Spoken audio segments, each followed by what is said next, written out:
Testing 1 2 3 guys. Testing 1 2 3 testing. Welcome back to Vencabot guys. Legend of Mana Action. Legend of Mana Action. My name is David. We were scheduled to be starting Majora's Mask right about now. We're gonna put that off until Wednesday. It's been kind of a, I think a lot of people have been stressed out lately, anxious. These are the times where it's gonna be something not terribly unusual.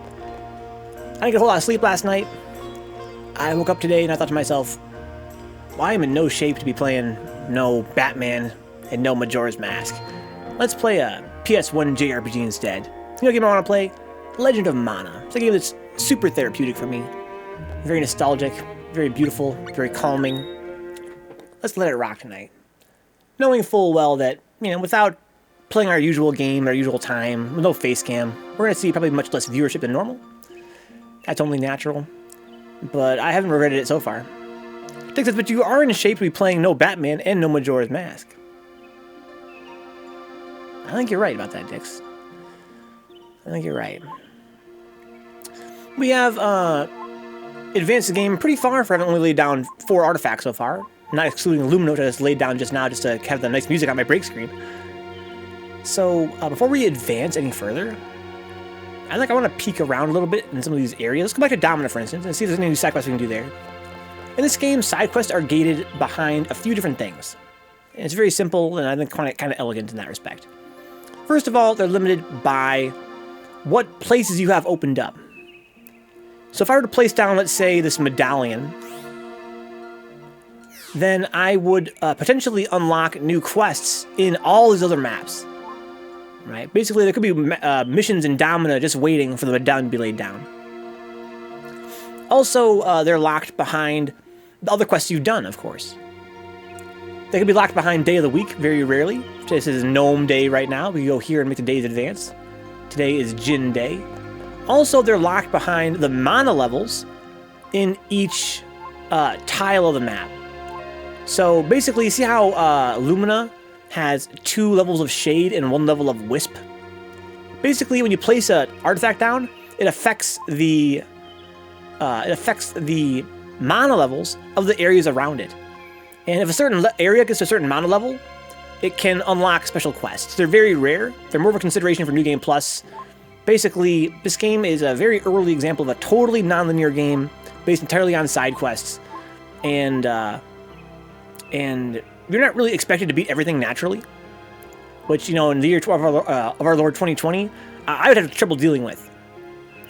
As a game I played growing up, I didn't really care about doing all the sub-quests, and so it worked for me that way.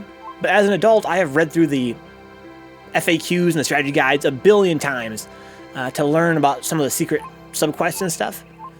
And again, I mentioned on many streams that in my adulthood, I find that very frustrating when games have hidden mechanics like that there's no way to know without a strategy guide. But in this game, again, it's got so many quests and stuff, that's just the way it is.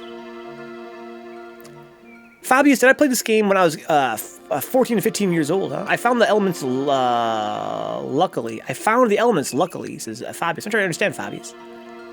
It's a good time to play this game. I played this game probably around that same age. I probably played it for the first time around 11, 12, 13. But I've returned to it many times throughout my life. It's a game that I consider to be among my favorites ever. Anyway, let's go to Domina. See if there's any new side quests opened up here. I suspect that if we go talk to the monkey guy and his friend Diddle, the hurdy-gurdy guy, they might have some new quests for us. Let's peek around in general. Last time we saw Elazul, didn't want to do anything with us. But Elazul's gone now. Interesting. Where'd he go? That actually surprises me.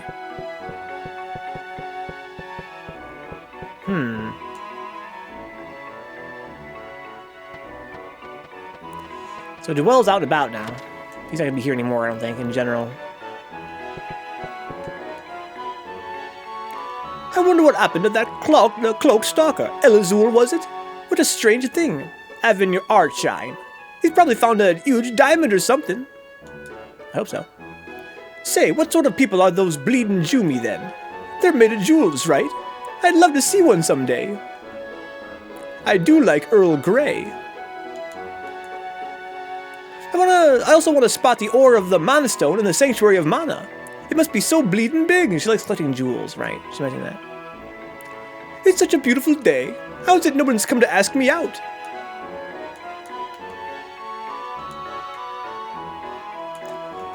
Okay. So if you guys haven't picked it up yet, the Dreamy are sort of a oppressed race in this game's universe. For one thing, they're a race that's been almost already totally exterminated. And they're almost certainly an analog for the Jewish people. They went through like a Holocaust, basically, and they've got very few of them left around. And they have a lot of racism toward them regarding their ill fortune. If you talk to a Dreamy or associate with them, you're basically cursing yourself. So they're sort of outcasts, and nobody likes them. And they have these gems that act as their cores. They don't stay alive because of their organs or their bodily functions. They have cores instead to keep them alive. Jim likes Remy's design. I'm kind of sad this was his last game, huh? Well, he might yet be back. Earl Grey wrong. I spell Grey both A and E sometimes. Fuck consistency.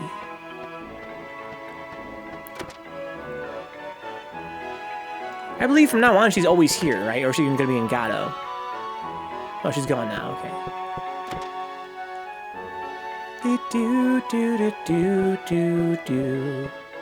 Jelly dicks. For the sake of fairness, I gotta alternate.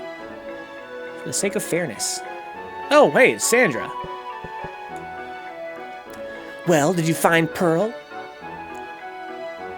I don't know. I want to tell you where Pearl is. What's up, a McDream? Hope she's okay. Uh-huh. The world is full of the sparkle of life. It's just like the stars that fill up the night sky. Uh-huh.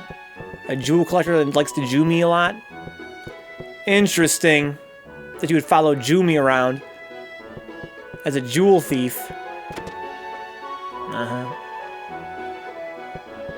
Trust that chick, Asimic. This guy sells materials, as I recall. Cool. Cool.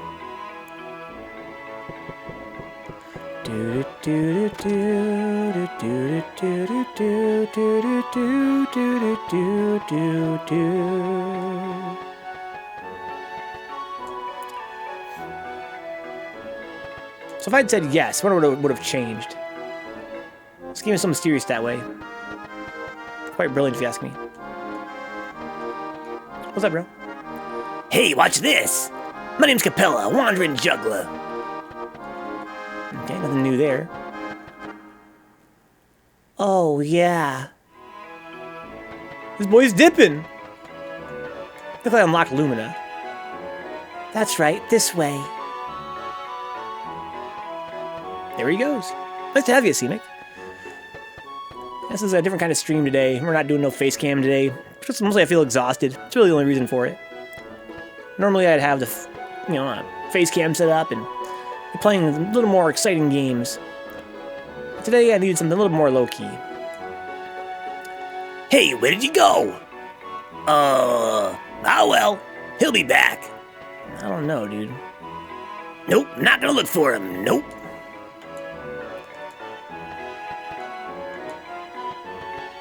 I think I gotta leave and come back, and he changes his mind. But he went this way, though. We saw him go this way. Where'd you go? It's a dead end over here, man.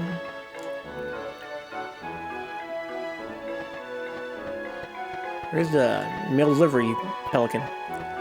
It's been a while since I've seen it, but this game definitely holds up. I'm inclined to agree so far. I'm actually kind of surprised by how much fun the game is to play in the hand. Although I do feel like a lot of the mechanics regarding like skills and abilities are pretty overwrought.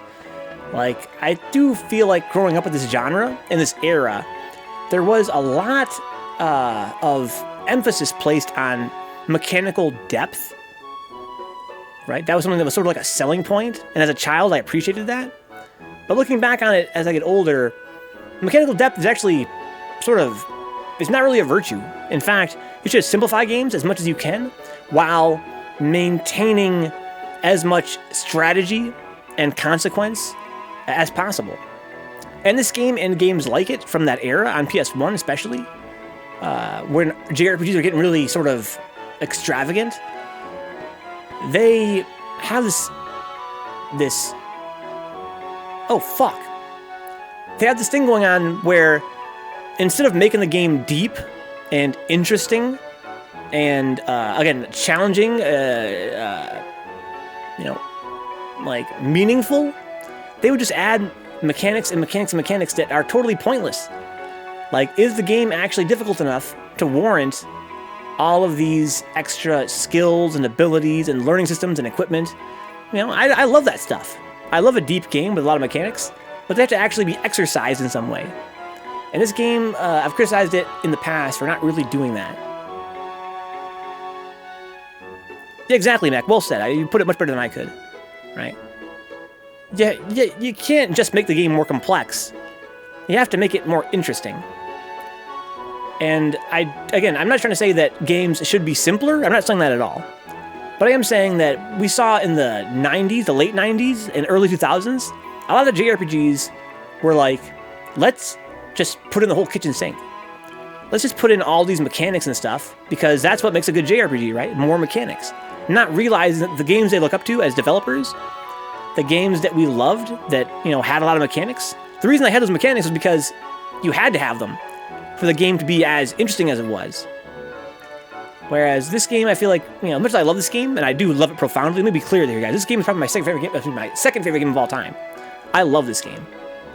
But I do kind of feel like the whole thing with the abilities and the super arts and all the different weapons and stuff, they could have done a lot more to make it actually meaningful. You could pretty much ignore them and the game doesn't change at all, which is kind of a shame. What's up, Tonebox? Look, a monster egg. That's a beast egg. You never see wild eggs around here. Quite lucky you are. This is a rare opportunity. Try to catch it. What's an egg? It's just a baby right now, but someday it'll grow up to be a big monster.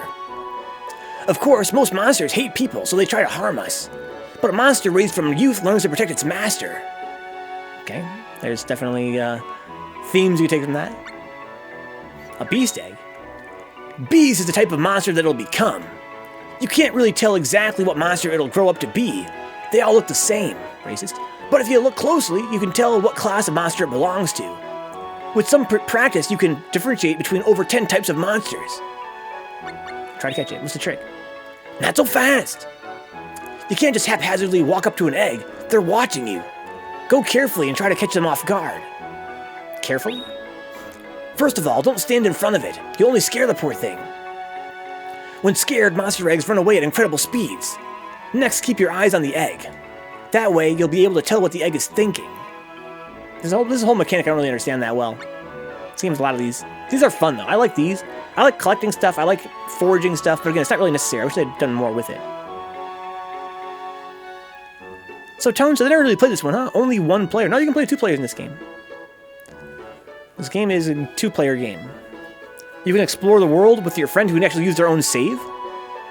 They can use their own save and all their own equipment. Or you can do side quests where you can have the second player control the partner. You know, the random, the NPC basically, that joins you on your team. Every mission in this game has different partners that join you, and player 2 can control them. But they can't level them up or change their gear. But you can also bring them in from their own save file with their own level and their own gear and stuff. Yeah, the partner can be player 2, yeah. And again, you can also import, you can have like a custom partner, and I believe they can go on quests with you, but I'm not totally sure. It might just be for exploring and fighting bosses and grinding and stuff. How to catch them off guard? What's the trick? Monster eggs are gluttons. Oh, we need to put food down. They forget everything once they start munching. And when they're full, they fall asleep. Then they're a lot easier to catch. Try to stay out of the egg's field of vision. They always think you've gone away, and you can catch them off guard. Gotcha. I can do it, maybe. Try using this. Diceberry. Yeah, but how do I make him eat it before he sees me? Lots of fruit here. Open the food selection list with this triangle button and drop it with the X button. I'll say it again. You can open the food selection list with the triangle button. Got it. Oh, yeah, here we go. I don't think I've ever completed this on the first try. Okay, he's running away. Put down the dice berry. And then move. Okay, he's slowly turning. Okay. I don't think he hears me at all. Okay. Might get full and sleep. Nice. Alert. Z's. Okay, got him. Sassy kid. He's not a kid, dude. That's fucking Duel. He's an onion warrior. Deliver whelpy whelp to the corral I go. Got him. Relax. Pelican will deliver the egg to the corral. Well, we better head to the corral too. Teleportation. Here we are in the backyard of your home. This is the monster corral. You can let up to 3 monsters graze. Monsters level up when you leave them here grazing. They'll grow up to become reliable partners for your journey. The monster eggs that you caught are in that barn. Let's go take a look at the barn. Yeah, so you can have 3 party members. That means you can have, for quests, you can have your character, a partner, and a monster, or your character, a partner, and a robot, or your character, and a partner, and a player's, a second player, your homie's character. This is where you raise the monster eggs you catch. You might find a monster egg during an adventure. Capture an egg when you find one. You can have up to 5 pets. If you already have 5 pets and you find another egg, you can sell either the egg or one of the 5 pets you already have. Sell the one you don't really like. Wow. Jennifer at the item shop will buy the eggs from you. She can be a tightwad, but she's the only buyer around. Anyway, eggs hatch in a few days. Monsters become attached to their master and like to follow along. They grow more powerful by gaining experience. They can become great adventuring partners. Oh yeah, monsters' growth is affected by diet. Try feeding them different food to see what happens. Monsters only eat when they gain a level. So you must let them graze or take them out for them to eat. Now you know what to do. How the monster grows up is up to you. Well then.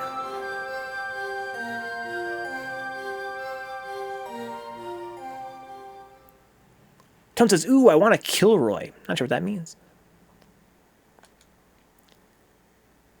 Yeah, this game is definitely one of my all-time favorites. Mostly because of its whimsical world. More than anything, really. It's such a beautiful game aesthetically. The world is so magical and immersive. It's, again, extremely non-linear, based entirely around meeting characters, getting involved in their lives, learning about their conflicts, helping them out. The further you go, the more it unfolds. It's just a pleasure.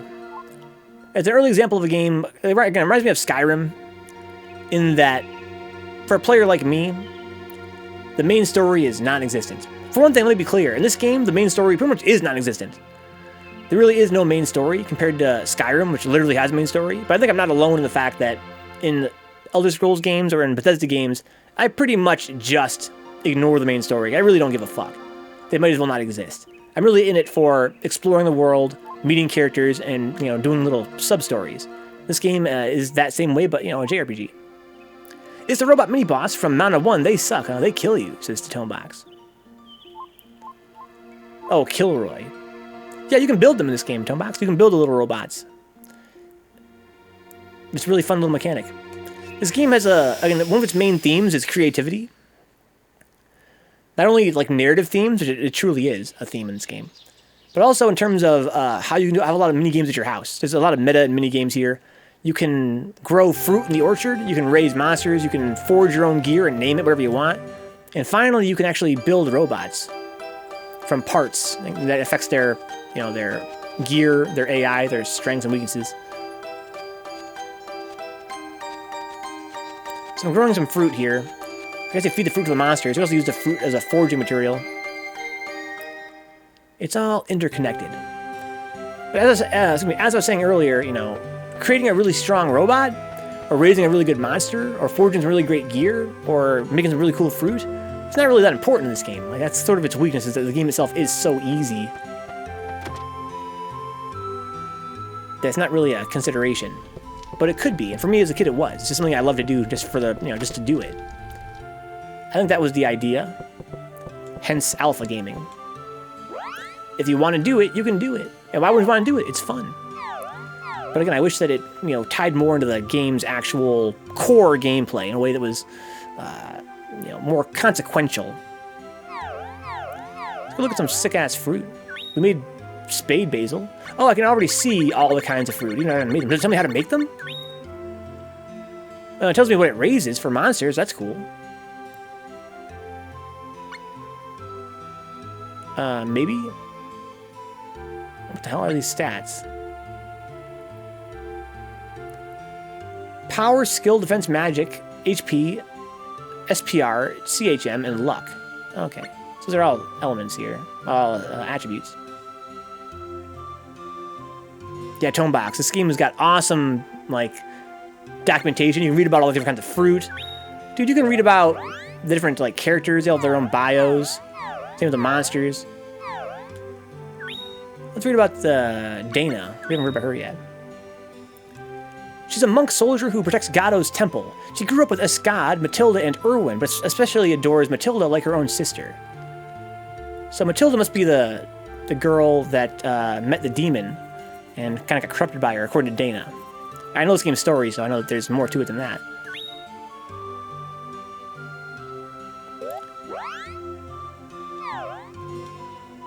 Yeah, all the hand-drawn art's pretty crazy in this game, Tomax. It's very high budget and very brilliant. Again, I mentioned earlier in the stream, the artwork's all by Brownie Brown, who are geniuses. Have I done a side quest recently? Sure I did. I got a monster egg. Pet. Do do do do do do do do do do do do. Get it right down there, dude.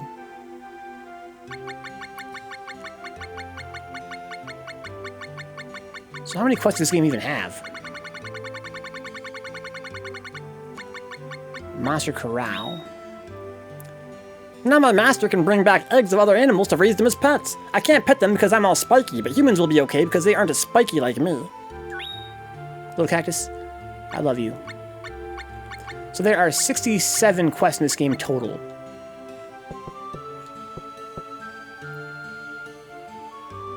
Yeah, Tonebox, Little Cactus is a fucking god. Let's have a peek at him here. We already did this earlier, but it's very important to me that I check it again.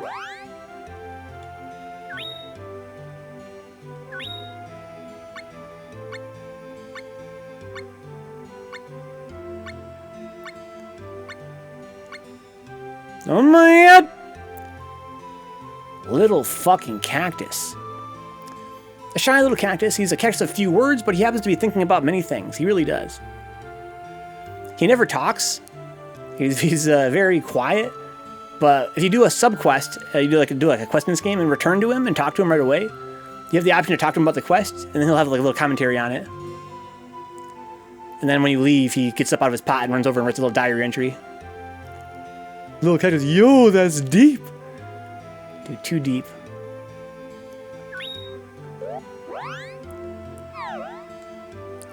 Protect little cactus at all costs. Okay, so let's return to Domina and see if we have any more side quests we can do.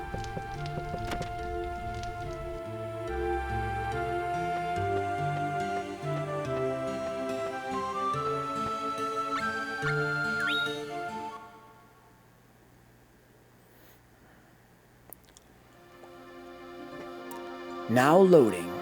What's up, Mac? Don't tell me you hate little cactus. I hope not. I took a look at that schedule. I think something's wrong, huh? You concerned about Naruto, Mac? Do you have concerns? So it says that you're playing Naruto? We're playing Naruto Clash of Ninja on the GameCube, Mac. Naruto Clash of Ninja. Guess there's no Maple Story on the schedule. Did you play Mizzler over Naruto? What? You're a filthy Mapler, dude? You're a fucking Mapler? I'm even thinking about Naruto. Didn't you try and read that manga recently, Mac?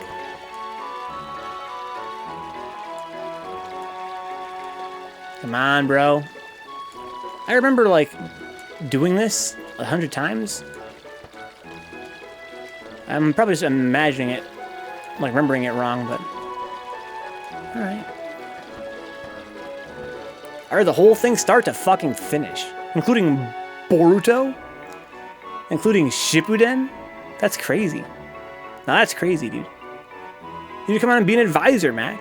You can give me all the lore while I play this game.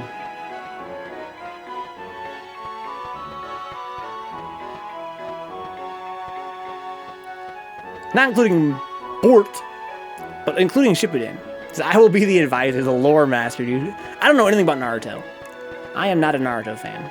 I watched the first season way back when it first came out, and I was like, eh. I seen it. It's shonen.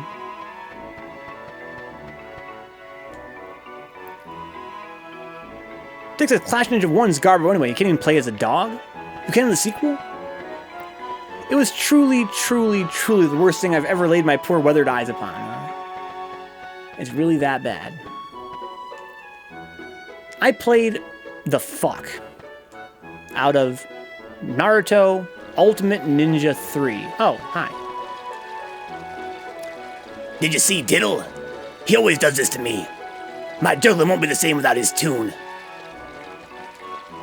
Gotta go look for him. Guess I'll go ask someone. Join me, dude.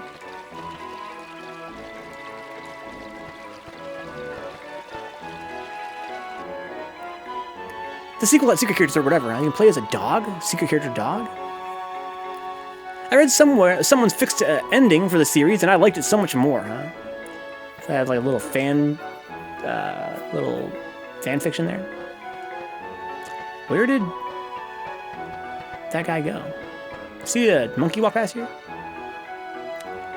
I saw a bird carry something into the air. If you want to know about the bird, ask the bird. I like the ground.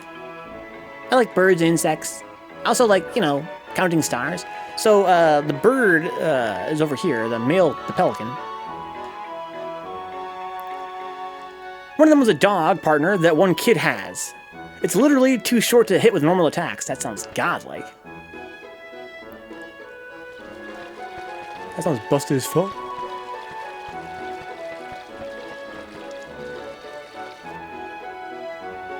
Jim says, gotta give it to Naruto, the least popular character in his own anime. That is interesting, right, J-Pop? I mean, that's true. That takes some real effort. So, where's the pelican? Do do do do do do do.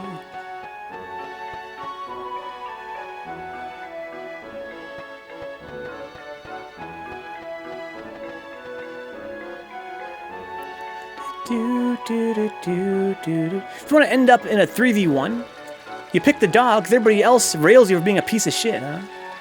So you play the dog, you're just literally invincible. Max says, their ending was the same until that last page where it revealed that Josuke and Okuyasu were reading the manga the whole time. They closed the book and handed it to Rohan, who wrote it, and they say, this sucked, you're a bad mangaka. Wow. That's godlike. I've watched Naruto and Shippuden. It hit my weird rule, huh? What's your weird rule? The one weird rule that Dent so much to know about. Where did this pelican end up? Oh, it's the detective. See, he's missing. That world is fucking beautiful.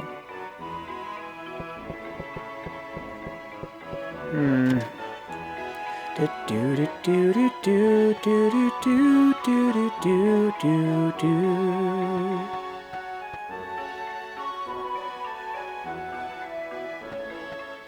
Hit your weird rule. Now that I think, I hate starting something, getting a bit into it, and not finishing it, huh? That's not terribly unusual. Oh, hey, look, she's out and about today. What's up, girl? Well, I never. Just listen to this. My worthless husband tried to cheer our daughter up by sending her away to work. He should have just let her play with her friends, Tipo and Duel. He's always doting over her, buying her everything. And have you seen how he made up her room? Why, it's disgusting. Oh, but Auntie does so much like your clothes. Very good tastes. Auntie thinks you're the best. Oh, here, this is for you. Take this back to your place and check it out. Check it out. Thanks, lady.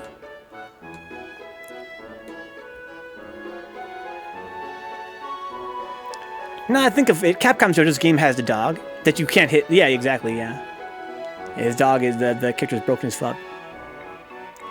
Iggy. Although I think, oh, I'm sorry, he's a grappler, though. I think he's not that great. I'm thinking of Pet Shop is the bird that you can't hit. Tone says, I showed my younger cousin Bebop in high school, and she showed me Naruto. She was like, just get to the good part. I was so mad, dude. I hate people say that. Naruto played on Bionics for a while. I think I've seen a decent chunk, huh? Yeah, I watched a decent chunk. I watched the whole first season. Was there a guy like named Zabuza or whatever? I watched this whole thing. I was like, yeah, it was alright, but again, I've seen it. That was my second ever shonen anime I ever like really got into. And I was like, man, I already watched Dragon Ball Z, it's the same shit. And then Bleach came out and I was like, man, same shit. And I really haven't gotten into shonen ever since then. To me, after I saw Dragon Ball Z, as sort of, I love Dragon Ball Z. After I saw it, I was sort of like, meh. That's what I think, Mac. Yeah, because I watched it the first season, and I was like, this seems pretty good. I can see what all hype's about. Then I watched a little bit of the next season, and I was like, oh, this is different. I don't care about this. It goes up, and it's pretty good during Zabuza. Then the builder just doesn't put any more track, and you go off the rails and crash into the ground. J-Bump says, but the thing Naruto taught me is video games really fucked our minds up. How do you mean, J-Bump? Hey, you're called Chumpy, right? I heard from Duel. I'm sorry, I didn't hear a voice like Russian. Hey, you're called Chumpy, right? I heard from Duel. Yeah. Yeah, you sure look like a Chumpy, that's for sure. But, like, who cares what her name is? Want her fortune told? Sure. She is Grapes. You're right, Tomebox, she is Grapes. This woman is Grapes, says Tomebox. She's Grapes, and she sits in a big bowl of fruit, which she spins around. Then she picks one up and reads your fortune off of it. He's the first villain, says the Mag. Dick says, I've watched up until Sasuke gets kidnapped, everyone dies chasing him, and the fat kid turns skinny because he overdosed on drugs. Holy fuck. It says, take care or you'll be wounded. Okay. Nothing around here, though. Well, where's left to find this pelican at? We've explored everywhere now, right, for the pelican. Let's go, we should go talk to the hotel keeper. She's also a bird. She doesn't fly, though.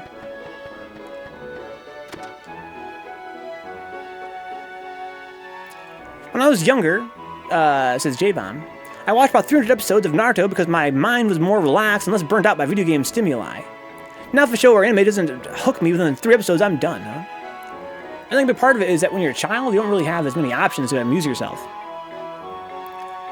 My thing nowadays, now that I have video on demand, and I have a huge library of video games, and I've got a vehicle, of course, there's this aspect of, if you are not entertaining me, then I gotta move on. There's too much I gotta digest. I don't know, says Dix. Part of that might just be kids being willing to do anything. That's what I mean, Dix. Yeah, we're just not as critical. We're not as, Yeah, I would say I'm more on that way of thinking. Max says, worst purchase of my life. Yeah, in my case, I played Ultimate Ninja 3. That's the majority of my exposure to Naruto was through that game. That game fucking rocked. Yeah, there was one that I almost stopped watching, Darker Than Black, this Tonebox. I was like, this is boring. Least boring anime, says Tonebox. Really? So you kind of got, once it got into it, it ended up being good? It needs to be good now. We need entertainment now. I was willing to wait. Yeah, but you wait and you're... how about this, J-Bon? As you get older, right, and more experienced, you spend a lot of time waiting for things to get good that never get good. Right? When I was a kid, I watched some really good anime, and I thought to myself, like a lot of kids my age, of the Adult Swim Toonami generation, wow, Japanese cartoons are fucking godlike. The Japanese can make amazing cartoons. They're so much better than Western cartoons. It's crazy. Like, anime is godlike. Let's watch a bunch of anime. You watch another one, and it's godlike. You watch a third anime, and it's fucking amazing. But then you watch a fourth anime, you start to get a little more, off of your, the recommended, I guess, path. And you're like, oh, wow, that one kind of sucked. So no big deal, though. You watch another one. Oh, that one really sucked. And you watch so much bad anime and likewise, play bad video games, that there comes a time where you literally cannot trust an anime to ever get good. So when you're a kid, again, your exposure is smaller. It makes more sense to, wait for it to get good. But once you've spent, enough time waiting for things to get good and they never get good, you can't do that anymore. You learn better. You have to understand that, it's the responsibility of a writer, a director, to hook you as a viewer early on, to establish the themes that will represent that anime, or that book, or that video game story, or whatever, gameplay even. If they don't hook you early on, then you really can't trust it's going to get any better. A quality work should be quality, ideally, from start to finish.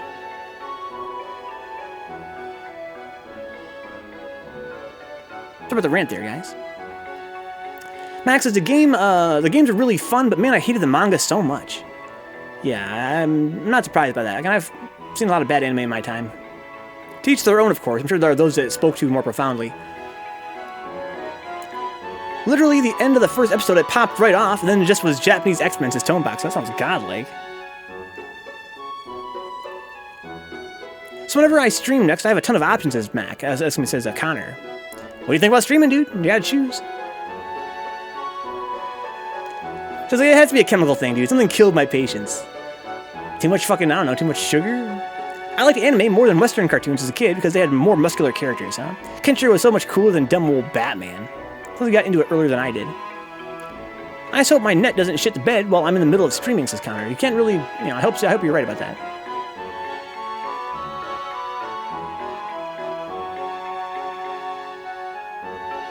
Things need time to cook, says J-Bomb. I agree with the get good concept.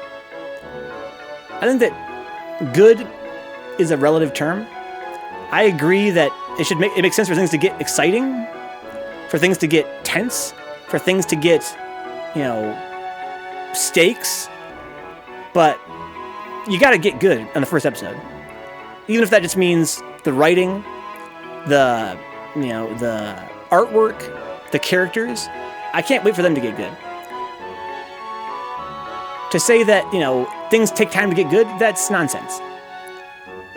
Again, they can take time to, get exciting, get higher stakes, get more explosive, get more action-packed, whatever. But if your series sucks from the word go, then you can't sit around waiting for it to get good. That's just irresponsible in terms of, there's so much media out there to consume that is good in the first episode.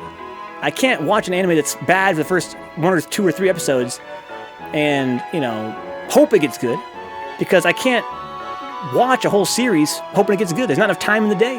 There's too many series to watch.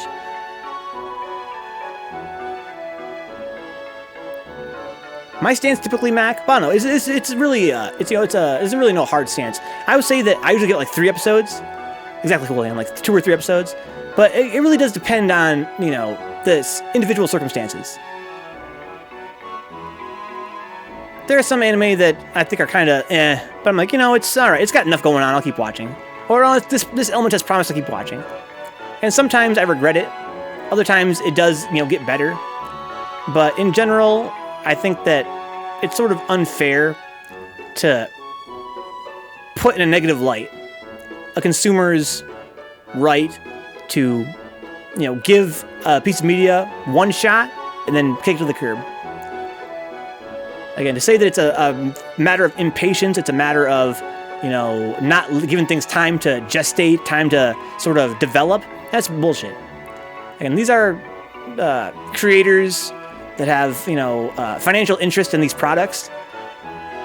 Again, even if you have to have time to build up to the tension and build up to a lot of aspects of your, your media, you can still be good in the first episode. Even if it's a much slower pace, even if this or that, it can still be good. But there is a lot of shit out there that, isn't that good. How about, for example, FF13, a game that I love profoundly, as you guys know. I love 13. It's one of my favorite games I've ever made. It's a game that not only I love playing, it's a game that changed me as a gamer. It's a game that has affected the way I think about games. That's why I'm never going to, forget it. But its first 40 hours are, I swear, again, I guess to each their own, and I've heard very few people argue against this, but there are those that, there are those that will argue against this, but they're very few. I will say quite confidently that its first 40 hours are fucking terrible. They're virtually irredeemable. It's ass. It is monstrous. It is a catastrophe. The fact that they released a game that way is so careless. But it got good. It did get good. I'm glad I stuck with it to enjoy the good part, but I would never criticize anyone for not waiting that long, because that's madness. You can't expect a player to go through a game that bad, hoping that it gets good at some point. And that's true of anime, it's true of movies, true of whatever.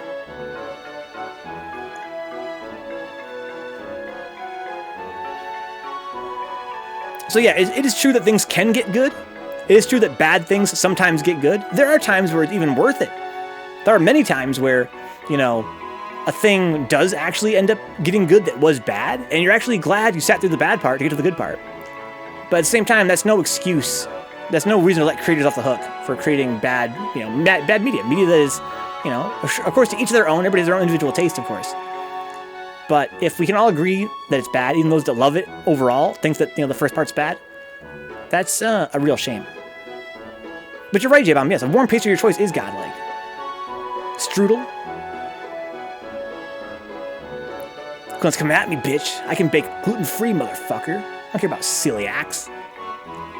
Oh, I get it. You suspect me because I was Sproutling told you that a bird took your friend. Well, you're not suspecting, we're not suspecting you to be the kidnapper, but... Well, perhaps this will convince you. I can't fly. Oh, yeah. I forgot that you were a chicken. I'm not a chicken. I'm a canary. Are you serious? What do you mean, are you serious? My bad. Although I did see Diddle buy a stamp a while ago. Perhaps the pelican has taken your friend. That makes sense. I'll buy a stamp and get Pelican's attention. Well, see ya. Wow. Yeah, Tomebox. The Jacobo thinks it's a canary. It's called a chicken. To where could little Diddle have disappeared? Search for clues where you last saw him. Good hint. What's up, little bro? That's my little Pee-wee. He's quite fragile, please leave him be. What do I think of this game? I know this character here, Yuka, Miss Yuka, she is not a central character. This game has, again, I mentioned that pretty much every character has their own little side quest storylines. Some are much more prominent than others. Some only get one little side quest. Some get a whole bunch of them. Some get the most climactic side quest in the game. There's basically like 3 main story threads in this game. And there are a few other minor characters that recur quite a lot. And Miss Yuka is not one of them. But when I think of this game aesthetically, I always think of her.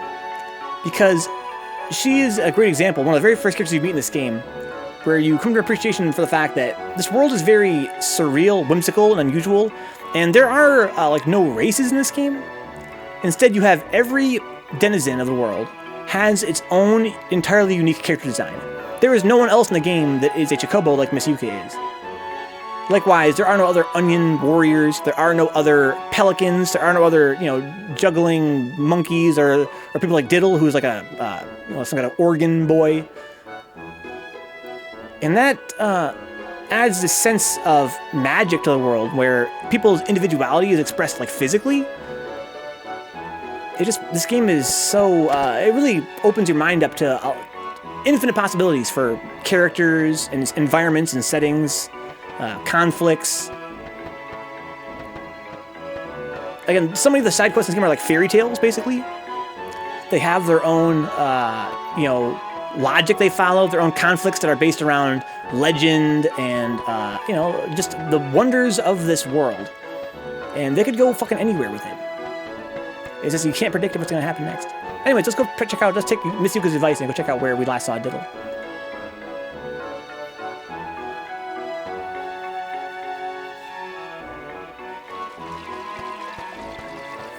He's around here somewhere.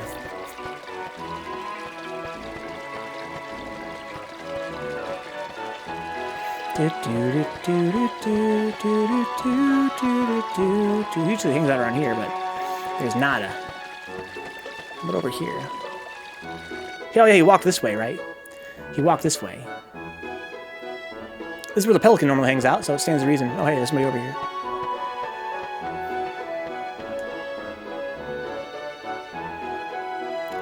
Where did Diddle go? Since he's kinda clumsy, maybe. Maybe he stuck a stamp on his face and was taken by the pelican. Just like this.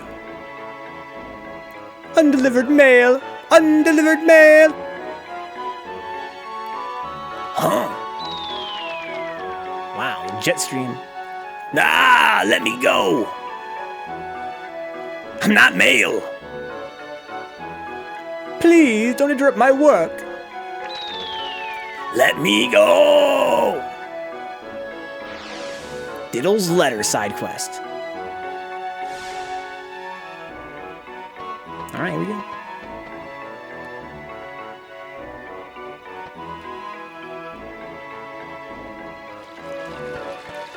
This game informs my preferences as a gamer in the sense that it's interesting to me how this game compels you to play it. And I think it wouldn't work for all players. But this game, you start off with your house, and they give you Domina. And you have no princess to save. Even your connection to the mana tree is very tenuous. There is no objective at all when the game first starts. Again, as a kid, as an adult, I've read the game's story many times. I understand that you're supposed to revive the mana tree. But as a kid, that part did not resonate with me at all, and it's very tenuous in this game. The idea that you're supposed to be like helping the mana tree in some way. It's driven entirely by side quests. And the only reason why you do them is because you want to see more of this game's beautiful world and meet more of the cool characters.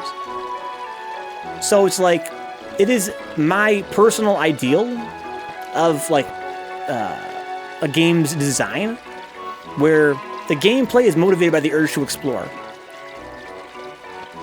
To me, that's very interesting how this game, it really sort of exemplifies that. A game where you play it for no other reason than to see the next place and meet the next people. So, I think I'm gonna go back here now and see if the pelican will tell me where she dropped this guy off at.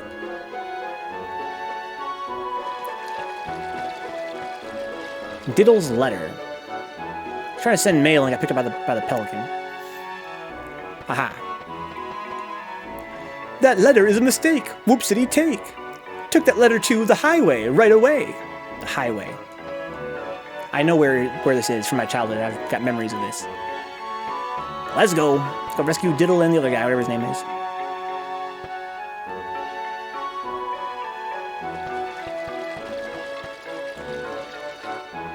When I play games, any game, almost, I'm motivated first and foremost by my urge to explore the world.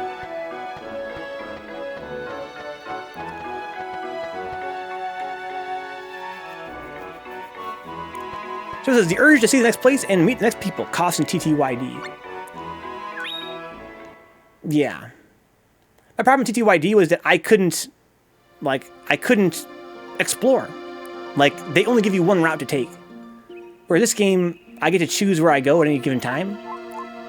So I'm sort of, my explorative urge is satisfied in that respect. The ultimate example that I use of the game that failed me that way is Dragon's Dogma. Dragon's Dogma was a game that I played where the world was massive and apparently non-linear. And so I followed my urge to explore and just kind of branch out and look around at stuff. And if it were a game like this, what would have happened was I would have got into a side quest with cool characters. I could have completed that little mission. Then I could have gone somewhere else and got another side quest and gone that way and done that whole thing. I could have found treasure. I could have found new monsters to fight. And that didn't really happen. That didn't happen at all. That game was big and large and open-ended in terms of exploration, but there was nothing to find. There was no treasure. And when I say treasure, I don't just mean items. Again, I mean subquests to find, bosses to fight, something cool to do. The only place there was anything cool to do was the next area you had to be, which really let me down in that respect. Because FF13 sucked. That's a game definitely that is totally linear for the first 40 hours, and I hated that game profoundly. And I hated that game more than I hated any other game in my life. And I don't look at that game as an example of a game that has good non-linearity, even though the second half of the game is quite non-linear. And there is that reward for exploring and finding new stuff, and the bosses to fight were fun, and it kind of made me feel like exploring was exciting. But that's not what I love about that game.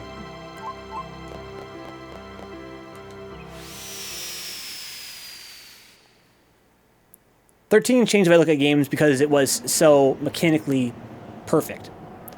The engineering on the game's combat system made me realize how much I crave consequences in the games I play. Oh, this guy's fucking moving. What's up, Boink? Got little wings and stuff on my head? I think I love you, Boink. Boink me, bro. Boink. Hey, there's the letter.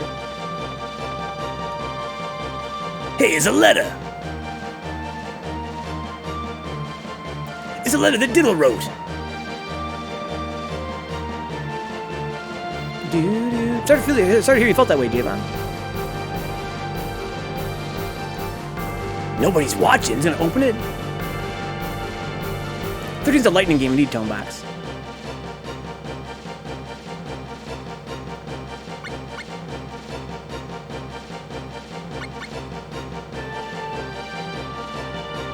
It's not yours. Go ahead. Just watch it.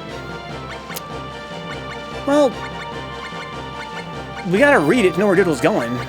Where he ended up. We're fucking a missing person, dude. It's not yours. How about that? Let's just not read it yet. Let's think about this, dude. Let's think about this. Hey! What the? My friend was kidnapped, and this letter's our only clue. Of course I'm gonna read it. Wow. Dear Mother and Father, I'm doing well here. Okay, that's normal. What else are you writing here? I'm doing shows with Capella, but it's not going well. Only butterflies and taco bugs watch our shows. I am tired of it, so I would like to go home. Man, I can't believe this.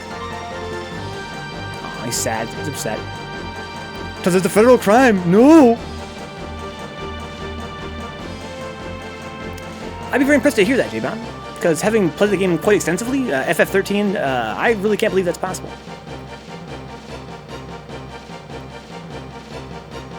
You know you're my homie, but I'm inclined to believe first and foremost that you misremember, or second of all that you lying. That is not a game you can beat with 2 healers and 1 Ravager and just mashing X. Honestly, the only thing about 13 that I'm grateful for is it was Troy Baker's introduction into VO with his role for Snow. Really? That was his first game?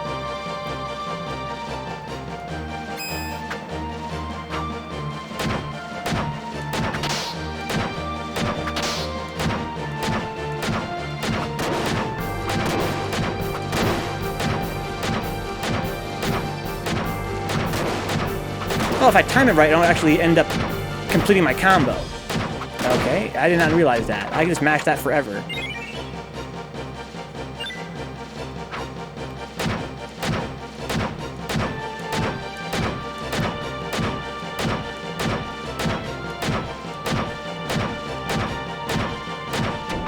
Troy fucking Baker. So I got Dragon Teeth. Oh yeah, I forgot I have new action abilities equipped. I have Lunge and Retreat. Not that it really matters.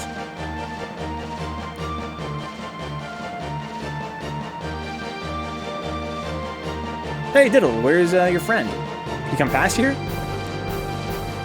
I got lost. Diddle! Stop running off on your own. Let's go back. Here, isn't this your letter? You put a stamp on your head and got delivered or something, right? Wow, Capella, that is what really happened. Wait a minute. Uh-oh. Capella, you didn't open and read my letter, did you? Of course I didn't. I wouldn't do that kind of thing. Really?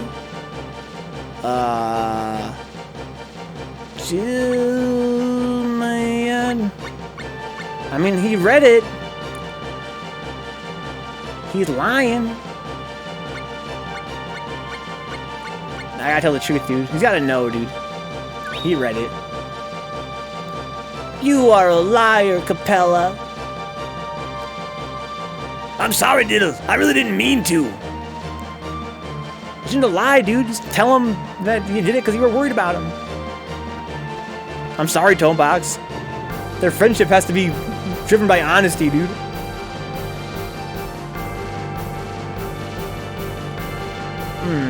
I can go up there. I think it's probably down here, though.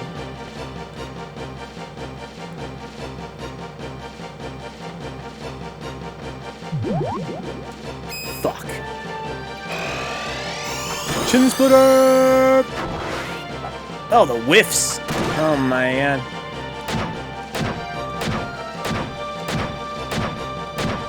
I don't know, J-Bomb. Again, FF13 is a game that's engineered that grinding is not that effective. I don't think you can really grind your way out of problems that well in FF13. I really cannot believe that you could beat some of the tougher bosses, especially, without having to re-examine your party composition. And certainly the moves you use. Again, mashing X, that's crazy. I truly believe that you are mistaken, my friend.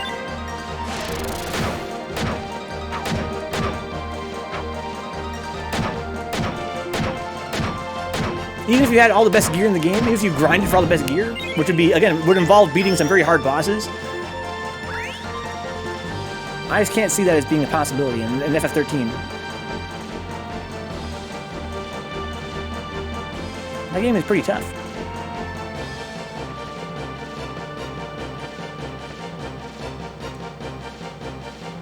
Man, I lost him. There's a monster over there. What am I supposed to do now? What should I do? Dude, don't worry, dude. I'm good at killing monsters. It's kind of like my job.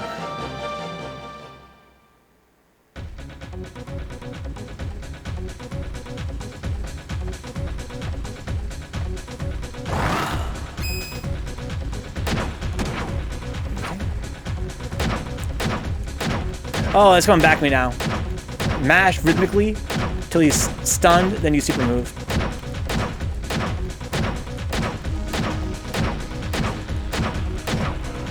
Right, I remember this now.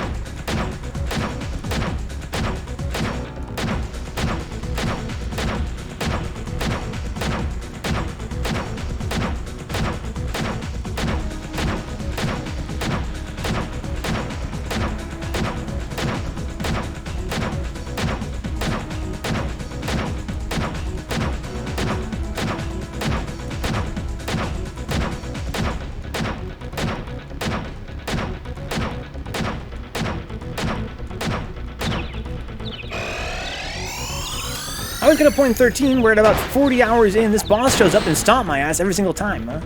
Yeah, it's again, it's a pretty hard boss, at the very least. Riveting fight, it's just taking it like a boss. God damn it, Katie. Yeah, this is what I remember about this game. Looking back on it as an adult, I remember situations like this, and it's like, this game, the gameplay is quite vapid. It's got a beautiful world, great story, awesome characters, very immersive, tons of content. But the gameplay needed a lot of work.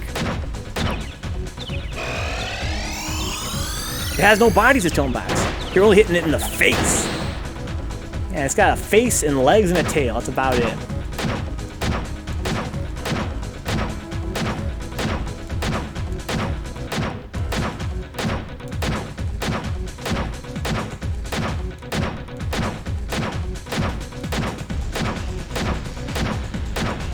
Stunlock.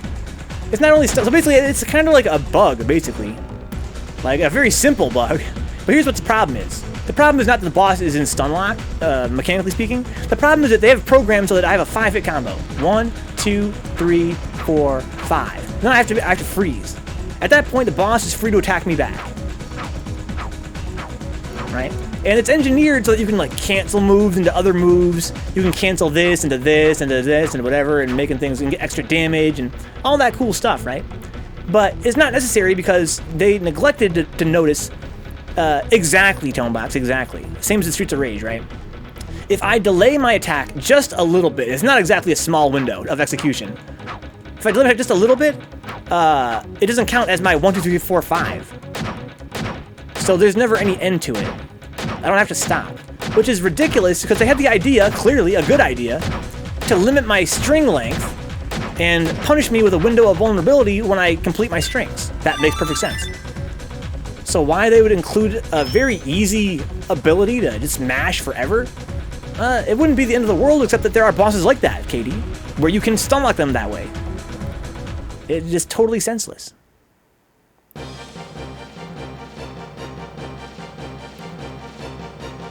Hey, how was it? Did you find Diddle?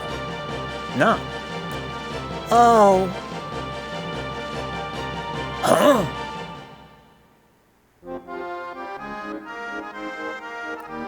what are you doing in a place like this, Capella? What? I was looking for you! Where were you? I don't know. Oh, yeah. I was looking for you, Capella.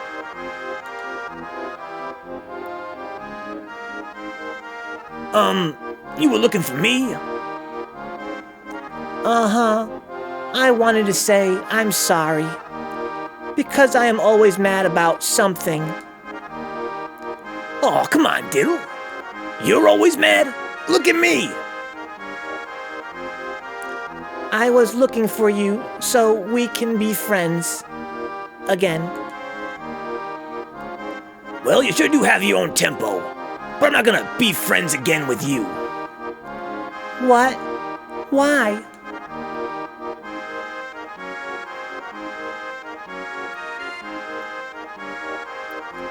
Cause we're already friends. Case closed. Come on, let's go. Wait for me.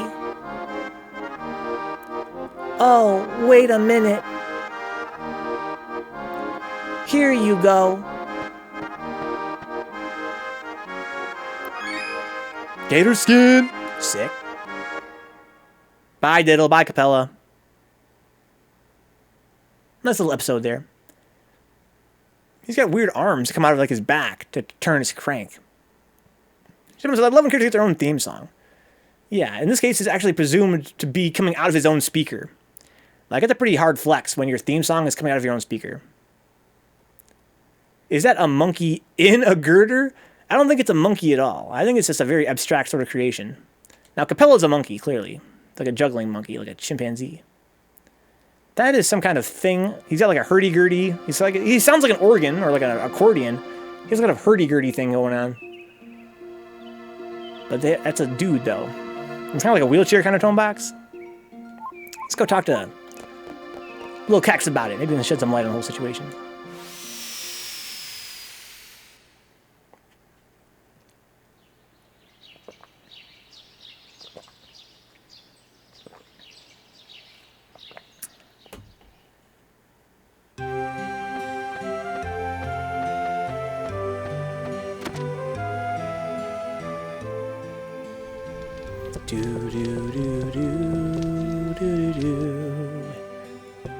What's up, Little Cactus? Had a pretty cool adventure just now. Welcome home.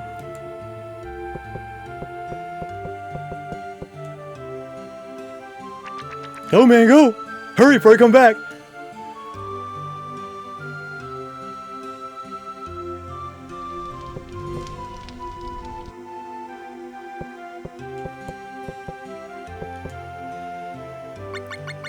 Diddle's letter. A pelican kidnapped a little boy, and it threw the boy away somewhere? That's just not right. What are people at that child protection agency doing? Wow.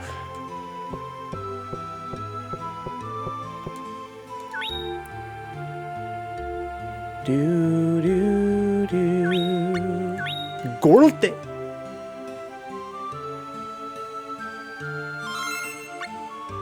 Okay, so what else can we do off the top of my head before we go to the next place? There is more stuff to do in Domina, perhaps. Maybe not. And if not, we can go and re-explore some of the dungeons, see if there's anything we can find out there. Like Pearl. We know Pearl is somewhere. We last saw her on the highway. Come on, child services. I'm saying Tomax. Letting kids get kidnapped by fucking pelicans. It's not a good look. It's taking forever to grow, goddamn. Give me my fruit! How's the egg doing?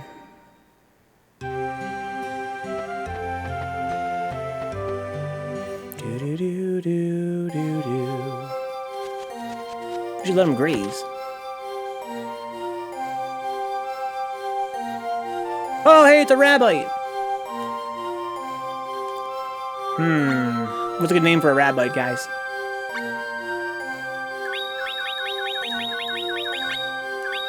Rabbite? Man, boring.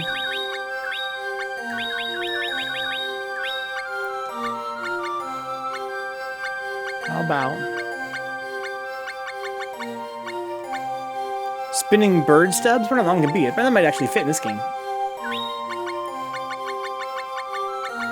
This game is very generous with the amount of space you have to name things.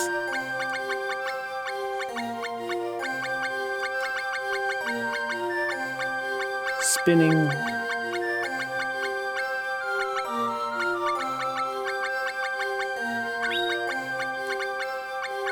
Bird. Oh, not quite. Alright. How about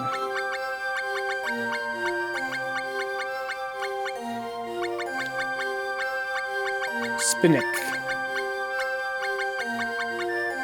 Spinnick. Spinnick bird.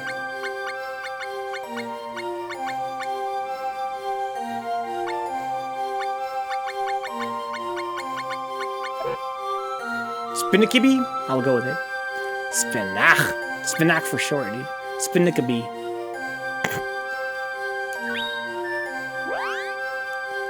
Take pet, feed a pet, graze pet, sell a pet, encyclopedias. You feed this dude.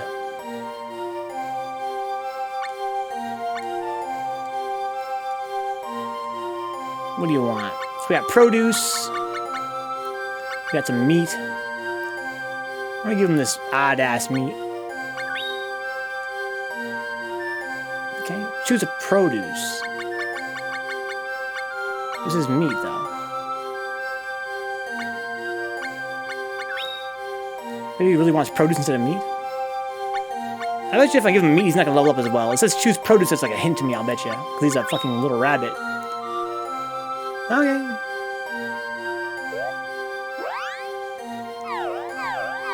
Encyclopedias. You can read about rabbites.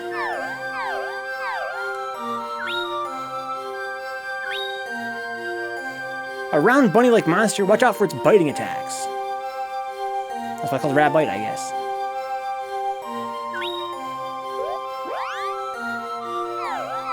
I also read about the produce and stuff, what they do. It doesn't have meat in there, though, I don't think. Wish there's a meat encyclopedia.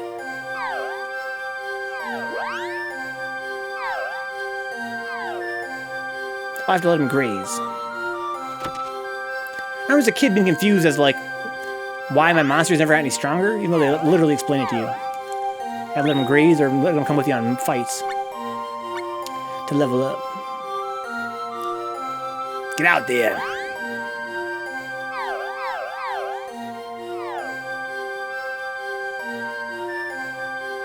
Hey man, can I talk to you? Okay. I can pet it? Oh my god! He has no personality. Dude, I had an ex like that. Can I do a mission if I go to my shed? When can I start forging stuff?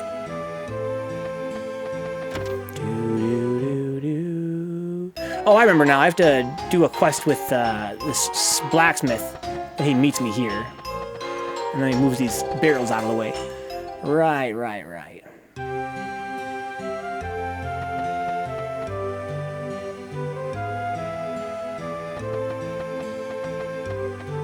Spinach.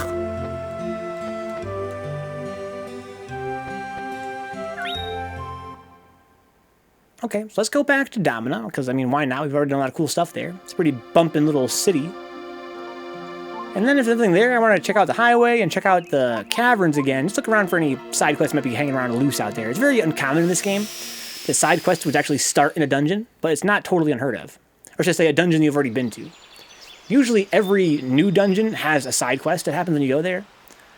But it's pretty unusual for characters to kind of like be loitering around in the dungeons with side quests for you, but it does happen. We still don't know what the hell happened to Elazul and Pearl.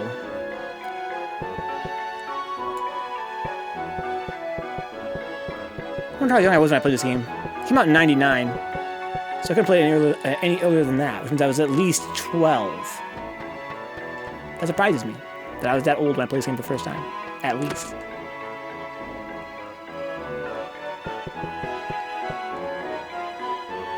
I want a big diamond. What's that face for? It's a lady's prerogative to dress up right and proper. Prerogative.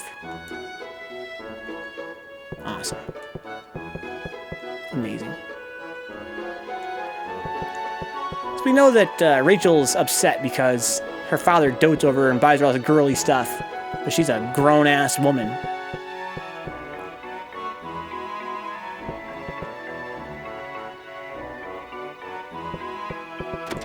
Okay, pretty cool. As I recall, now Diddle and Capella shouldn't be over here at all. Maybe they are still. I believe that once you do their quest, they move to a different city. Yes, they're gone. And I also believe, I remember being a kid and being kind of disappointed by this, but it speaks of the game's budget. I believe now we've done the Pelican quest and the Capella quest, there is nothing that goes on over here anymore. Like, we have done all the quests that happen on the side of Domina, which, as a kid, I thought was kind of a wasted opportunity, and I still feel that way, if that's true. Maybe I misremember. But I believe that everything over here now is done. Like, there's no reason to come back except to enjoy the graphics. So I'm saying, Katie, you seem to learn to fucking appreciate shit. Fucking Rachel. Dude, this is a time where there's no Game Boys, dude. She lives in a small town. Like, it's gotta be frustrating to, you know, be treated like a little girl, I guess. I don't know. Being a city boy myself, in the modern age, I have trouble imagining what it'd be like to, you know, live out in the country with no technology. Like, how do you stay sane?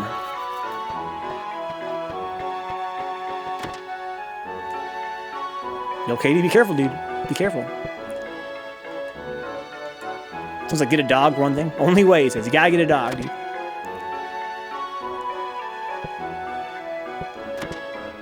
I'm just saying I can see why there'd be some drama. Also, I want to point out that, again, this game's main core plot, if it could be said to have one, I know Tonebox just joined us, you know, more than halfway through this, but the game's central theme, I just noticed there's a fucking picture of a chicken on the wall. I have never noticed that before in my life.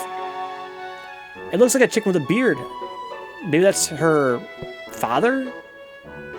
Anyway, the game's plot is about how mankind, due to a previous war in an ancient age revolving around mana, this all-powerful substance that can grant people unimaginable power, they have given up on desire and ambition. They learned to be humble, and they learned to not want things, because wanting things causes pain and suffering.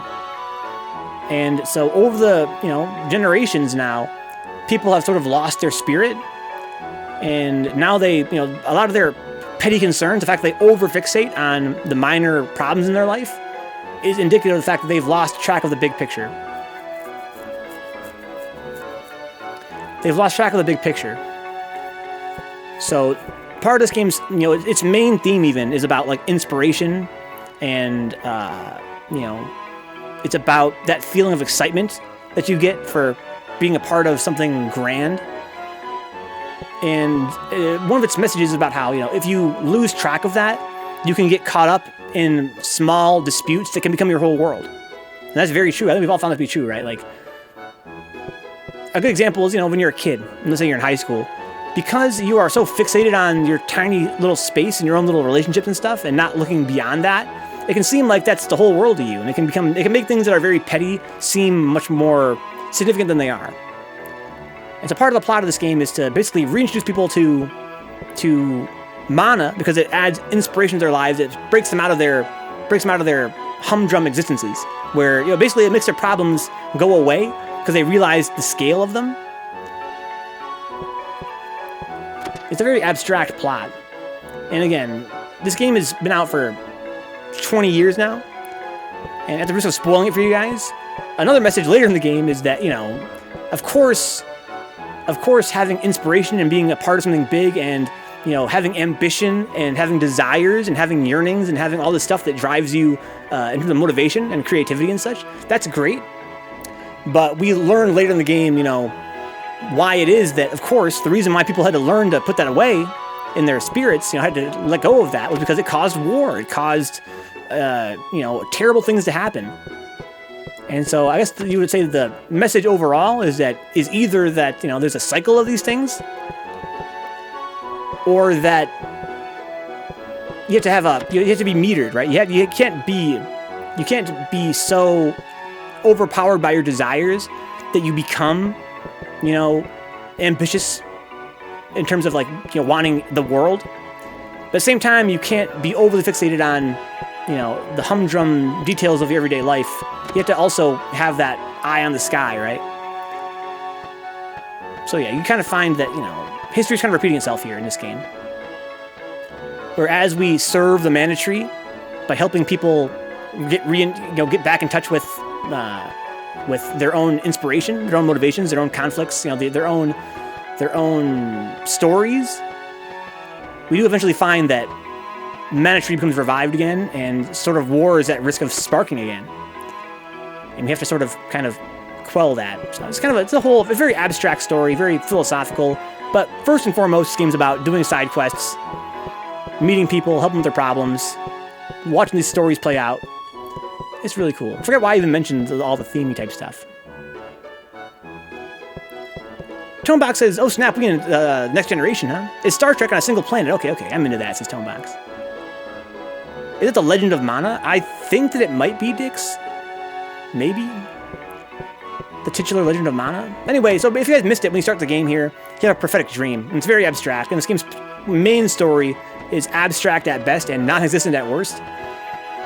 But basically, the thing that sets you off on your adventure as a character is that you have a prophetic dream about the Tree of Mana reaching out to you, saying that you have to reintroduce people to this mana. You have to reintroduce them to, this idea of ambition, adventure, desire, in a sense, violence, in a sense, passion. Because right now, people are just too damn boring. They're living meaningless lives. And so your job, essentially, the way you exercise that job is by, helping people out, kind of bringing excitement into their lives. And as you do that, the mana tree becomes stronger and stronger again after, generations of being totally ignored. And at the end of the game, of course, the mana tree is totally restored, and all this pandemonium is broken out, and you have to basically destroy it again. Chippa says, the demon storyline always made me sad, man. Yeah, it's definitely that kind of game as well in many parts. It's a great story, great world, and it's just beautiful. Whimsical, fantastical. I can't say enough good things about this game. I'm sure somebody on YouTube has an interpretation up somewhere, huh? Yeah, maybe. Whether or not it's the Legend of Mana. That could very well be that. I mean, basically, the game is called Legend of Mana, and it does start with you getting exposition about the history of Mana. You could say it's the Legend of Mana, right? You learn about the war that popped off, and about the mages fighting each other for control over mana, and how, again, they sort of had to give up on, once the war had played out and we all learned about how dangerous Mana is, people became afraid to desire, and culturally speaking, they had this big push to kind of give up on wanting things in general, which makes this world very lifeless. But now is the time as the tree grows, we're starting to see more, more excitement going around, which is kind of the idea here. This game's story is told through many, many side quests, many of which are very mundane, but as Chumpe points out, there are basically a few of the demon side quests, the Jumi side quest, some other side quests that are much more expansive and much more substantial, much more relevant to a grander conflict. And some of them tie into the history of the world, but for the most part, you learn the history through reading the encyclopedia about these artifacts and that sort of thing. It's really more secondary lore, but it's pretty fucking cool. I have no clue if it ties into the other Mana games at all. I am not a huge fan of the Mana franchise, even though this is, again, my second favorite game of all time. It's a game that means a lot to me, and I love it, but I'm not a huge fan of Mana in general. I also played Sword of Mana, also with art by Barney Brown. That game's godlike. Of course, I love, Final Fantasy Adventure, but it doesn't have much of a story. It's very cliche, very, very rote. This game is a game that I love, and I really don't feel like it's indicative of the franchise as a whole. That's why I'm not tripping over myself to play like the remakes of the other Mana games. They're not like this game. They're just more like typical RPGs. This game is, again, it has a lot of ambition in terms of its design. A very early game that had this idea of being totally non-linear, and that ethic, it doesn't play out just in the combat or in the way you do side quests. That theme is echoed through every aspect of the game's narrative and its, artwork. It's just so magical and whimsical and free. That all ties together to make a game that's kind of profound to me personally. That could just be, nostalgia goggles, of course. It's a game that I played at a young age, so it means that much to me in that respect as well. But even to this day, thematically, I find it to be very interesting. And that's something that the other games don't have. They're just fucking Final Fantasy, but in real-time combat. That's kind of what their niche was they filled. And this being my first Mana game that I played, I was disappointed to find that out. That the other games in the series, they're really more like, tales of kingdoms and princesses and soldiers and they're very linear stories, of course. And yeah, the franchise is known for being action RPGs, first and foremost, but they're not non-linear. That's what this game had going for it. And again, the non-linearity in this game is not just, present in the way the story progresses, but also in every aspect of the game. The way that you can build your own weapons and create your own characters, and you get caught up in all the little side quests and stuff. It's just brilliant to me. So Tone says, I feel like a lot of the PS1 RPGs were really fleshed out like that, huh? Yeah, I mentioned earlier in the stream that I have a theory that the reason why that is that FF7 came out and it brought the lust for JRPGs to the masses. And so in a time where people were clamoring for more grand JRPGs, we saw them get a huge budget increase from their early days because of just how successful 7 was. People wanted to catch that 7 vibe again. So we got a lot of games that were just massive. Yeah, exactly, Dix. So that's kind of what I've been saying here when I talk about the profound non-linearity. You do just wander around in this game. And there is not a main series of quests at all. So the way it works, in terms of flow, like gameplay flow, is that the game begins and you have a prophetic dream, and you unlock the first area of the game, and you can go there and get your first quests. Exactly, Dix. Yeah, as I've been kind of ranting tonight, I've considered that myself. The language where I say side quests, it really comes from the fact that they would be side quests in other games. But yes, exactly, they're just quests. They're not really side quests, they are just quests. They're like episodes, basically. The game is very episodic. Because there are no main quests. Basically, the way it works game flow-wise, Dix, is that as you do quests, any quest, the mana tree grows. And so once you've done enough quests, then you can beat the game. That's really all there is to it. You start the game, you do quests, you've done enough at some point, then you can go to beat the final boss.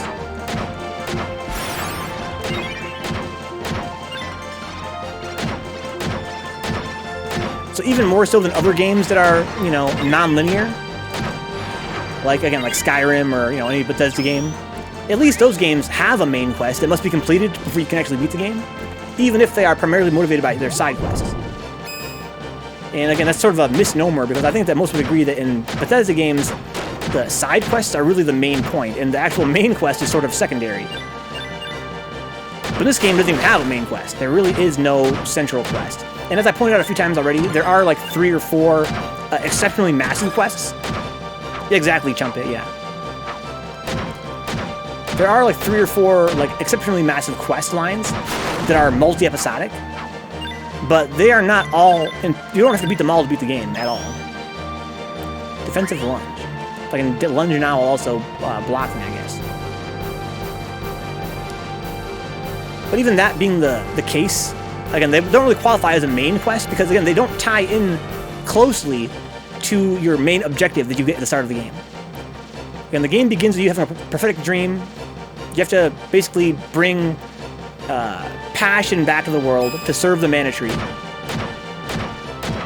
And none of the game's, you know, major quests or any quests tie into that objective. It's just that you can do them or not, and once you've done enough, then, you know, you've basically revived the mana tree.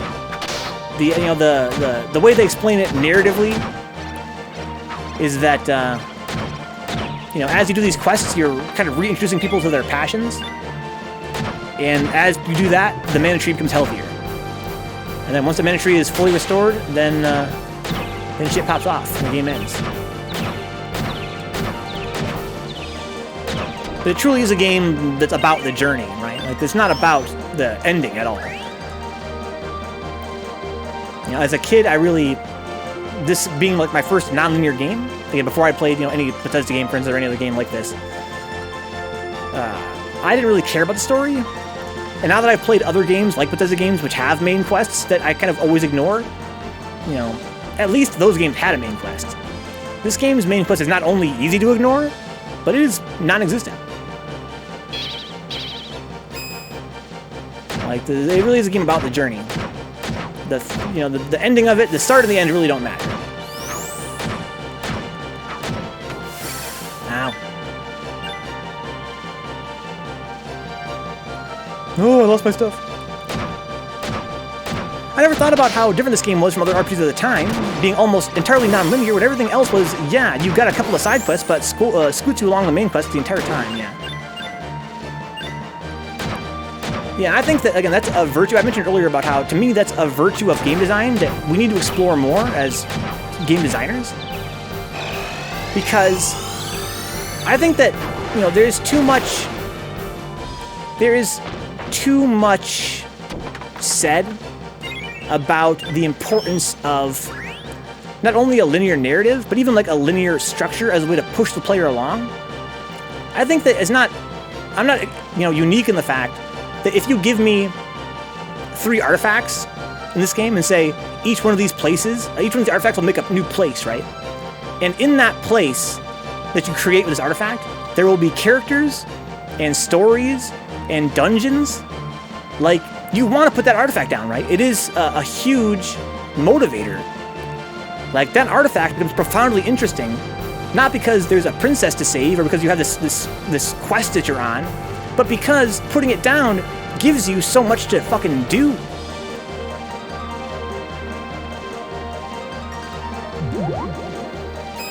Again, I mentioned kind of earlier in the stream that, you know, that's kind of where I was let down by Dragon's Dogma. Like, I love the fact that there's a big open world full of stuff. That's dope. I don't need any more motivation than that. Just give me an open world of shit. But what I found is that there was no shit. You know, there was no quirky characters to find. There was no treasure to find. There was no bosses to beat. There was no nothing. It was literally fucking empty. The only way to get things done in that game is to, you know, follow the main quest. But, you know, I don't think the players need that much guidance. Like, just create a place for them to fucking do stuff. They want to do stuff. I want to do stuff. Just give me a place where there's stuff to do. And, you know, reward me for doing it. But, and often, you know, oftentimes by giving me more stuff to do. That could be the reward.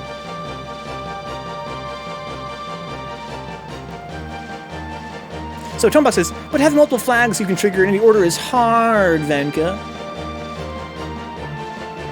Yeah, honestly, I know you're half joking, but honestly, that seems like a pretty big challenge. This game has handled relatively elegantly. But I guess my point is that even if you subtract the idea of narrative from a video game, let's say there are no flags, right? Hypothetically speaking, there's no flags. There's just a big world full of treasure and bosses and monsters. You know what I'm describing to you guys right now? I'm describing fucking Dark Souls. Right? And that is the reason why that franchise is so successful. Of course, there's a lot of reasons why. But, you know, Dark Souls doesn't have I mean, that's not fair to say. It does have a lot of, you know, little hidden stuff that are based on flags and stuff. But that's not what makes it so successful. What makes it so good is that they put you in this world, they drop you in there, and there's all kinds of fun shit to find and do. It's not flag-based for the most part, it's just that there's stuff there for you to interact with. There's treasure to find and monsters to fight, and that they are their own reward. And you know, why do you fight this boss? Because there's a door behind him, and you want to see what's behind that door. You want to see if there's a castle back there, you want to see what the other new enemies are like, you want to see what the new bosses are like. So yeah, you know, that's enough of a reward, and I kind of find it interesting that more game developers don't really go out of their way to tap into that. The profundity of just, you know, here's a challenge and a reward for that challenge, and the world is scattered full of these challenges. Now go ham.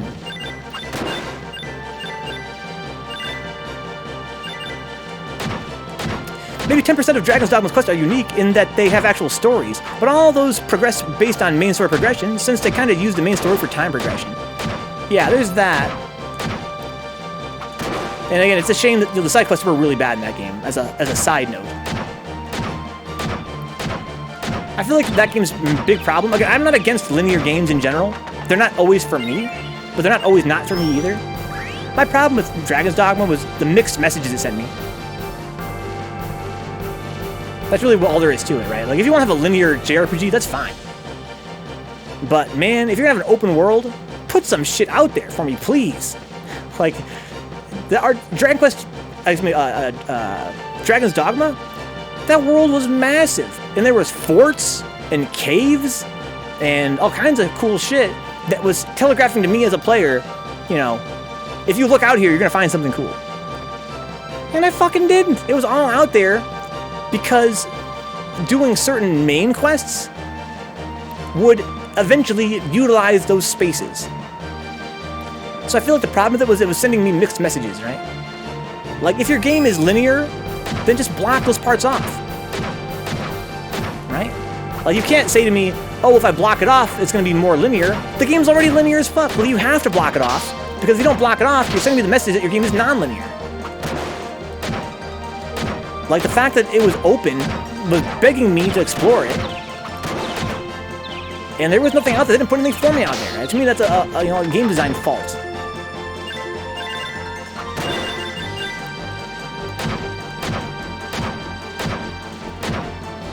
Exactly, Katie. Like, in the real world, stuff exists, and it's up to you to go out there and find it. And again, I'm saying, you know, theoretically speaking, I'm kind of ranting here because I'm excited about game design, as you guys know, in general.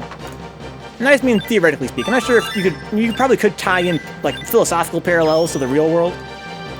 I just mean that, to me, it's fascinating that there's something magical about the simplicity of an open world with shit to find, and how that can be its own motivator.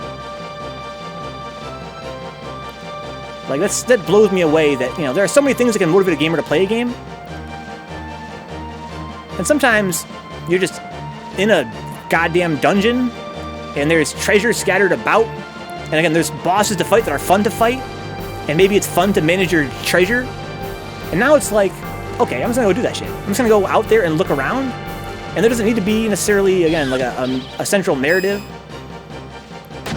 There doesn't need to be, you know, a conflict outside of me just, you know, the conflict is in the sense, like right now, for instance, right, the conflict for me is beating these monsters. The conflict for me personally, right now, is, you know, trying to find a side quest. To me, that's exciting, and that's my conflict. It's hoping that there's something out here for me to find. There's a character out here somewhere is my hope, right? There's a character out here somewhere that I can interact with and it's going to give me a new story to do.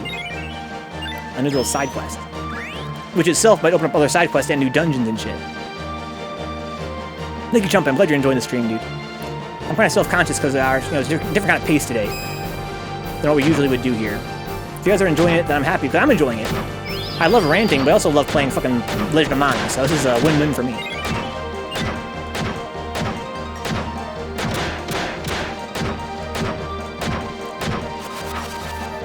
The above reminds me of when we used to stream through for hours every day, and I'm happy to see it.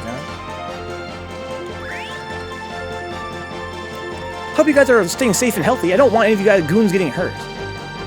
Yeah, I think most of us are. Yeah, the good old days of just, I just lose in Third Strike, and there'd be a lobby, and I'd just rant the whole time while I wasn't playing. The only problem with life is many of the quests I want to achieve to upgrade my job level requires much more gold than I currently have, yeah. Again, I'm hesitant to say that, the parallel to real life is what makes it exciting. But it is probably safe to say that a lot of what we enjoy in games is because there are parallels to real life, since that's, the world we literally know. Sure, I'll come closer.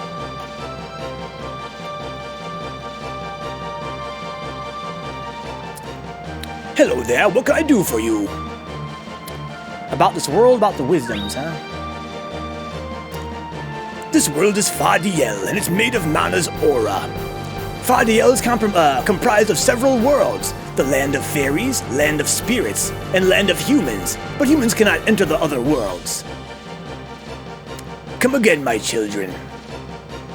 This game has a really rich lore, and the more I think about it, the more salty I am that we never returned to this world in any other game.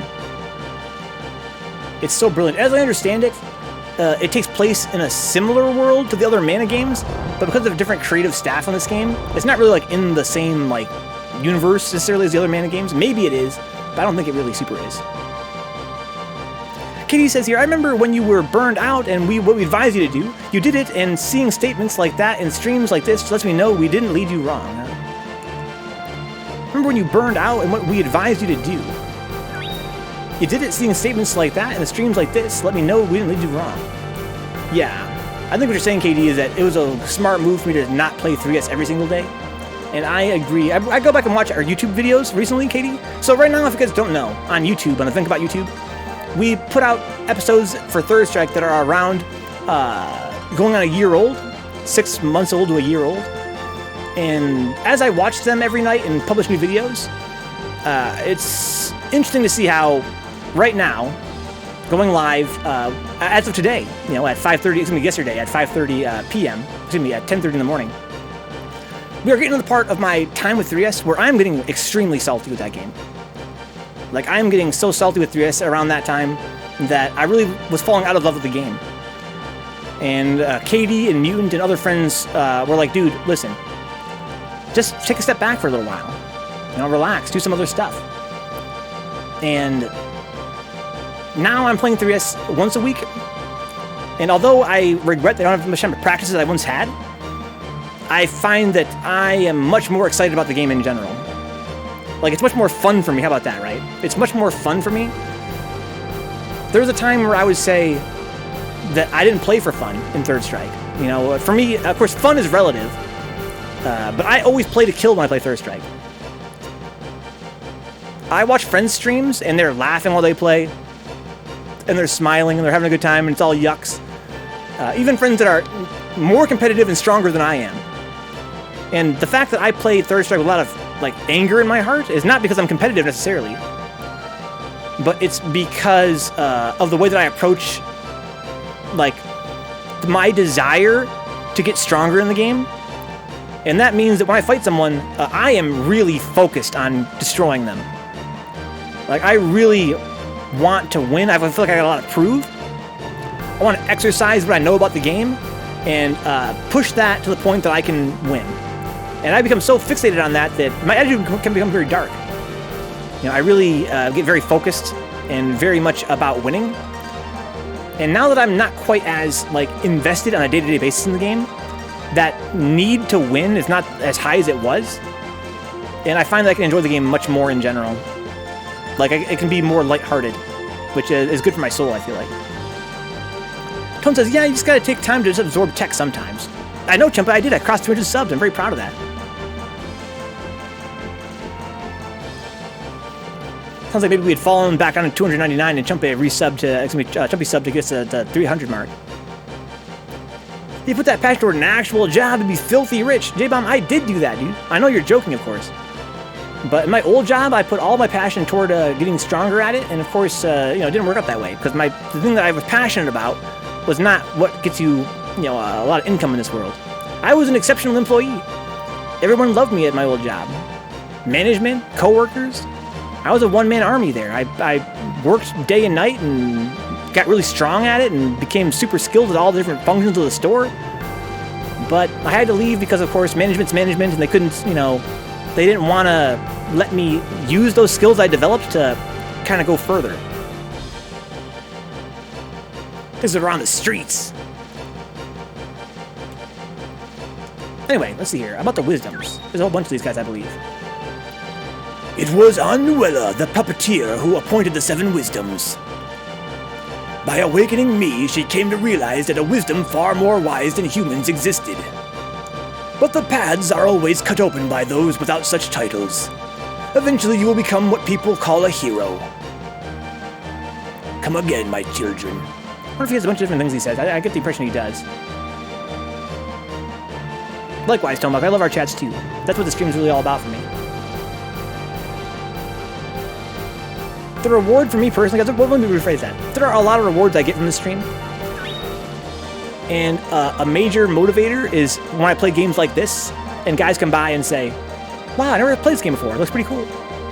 Or even, how about this one? How about, oh, I never played this game before. It looks like ass. Like, I love this game, so to me that's kind of frustrating. But I just love to hear what you guys think about stuff. To me, that's fascinating. As somebody that, spent a lot of his life very antisocial. Being with you guys all the time, whether it be live or in social media, is like super rewarding for me. Like, it just blows my mind. Like, even when, J-Bomb says, 13's combat sucks. I played the whole game with just so-and-so and so-and-so matching X.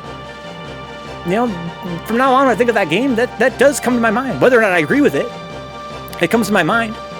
And it makes me think, oh, I don't agree with that because this, and this. Or, oh, come to think of it, in certain situations, this, and this. And the fact that you guys come here and you share your thoughts, that's extremely rewarding.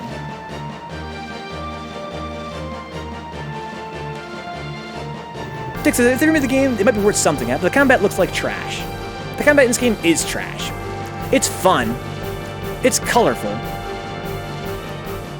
Right? It's fun and it's colorful. The combat, that is.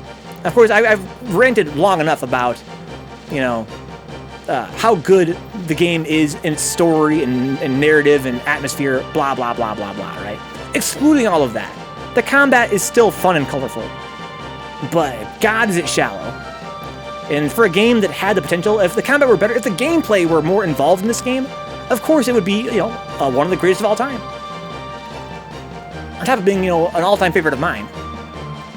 But I think that, this game is not remembered well by those of the era for a few reasons. One is just that, not a lot of guys played it because it didn't have that sort of Final Fantasy appeal to it.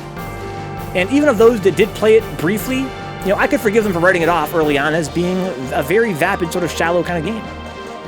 If you're not interested in the world and the artwork and the music and the things that pulled me in, then I can see how you'd be like, it's whatever. You just mash your way through. It's very repetitive, combat-wise.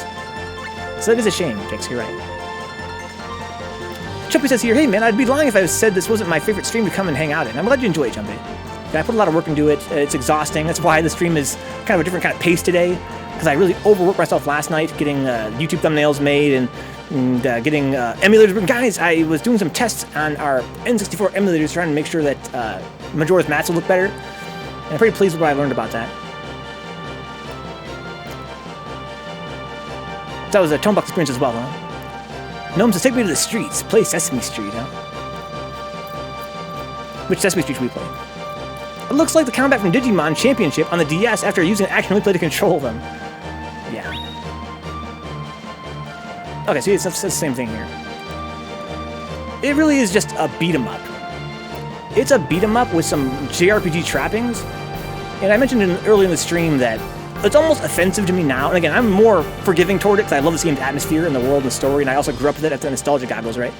But after playing it brand new today, and it weren't quite as fucking pretty, what I can tell you is that I would be offended, actually, by the way that it sort of insults your intelligence with all these mechanics that are totally pointless. Like, this is the game, right? Let's be fucking real. This right here, this gameplay, D-pad movement, mash X, this is all there is. There isn't any more, which is pretty pathetic. The enemies all have unique attack patterns, but they don't matter. They're not significant. And likewise, I can do this. Watch this shit. Cool. It doesn't matter. It just kills things faster. It's not interesting anyway. I got tackle. Whoop-de-doo. Let's put tackle on, guys. Look at all these skills I've unlocked. I haven't even used lunge or retreat yet. I just equipped them. But yeah, I've got what I unlocked recently. Defensive lunge. And what else did I unlock? Just now. Oh, it's not one of these? So let's see one of these. I got dragon teeth.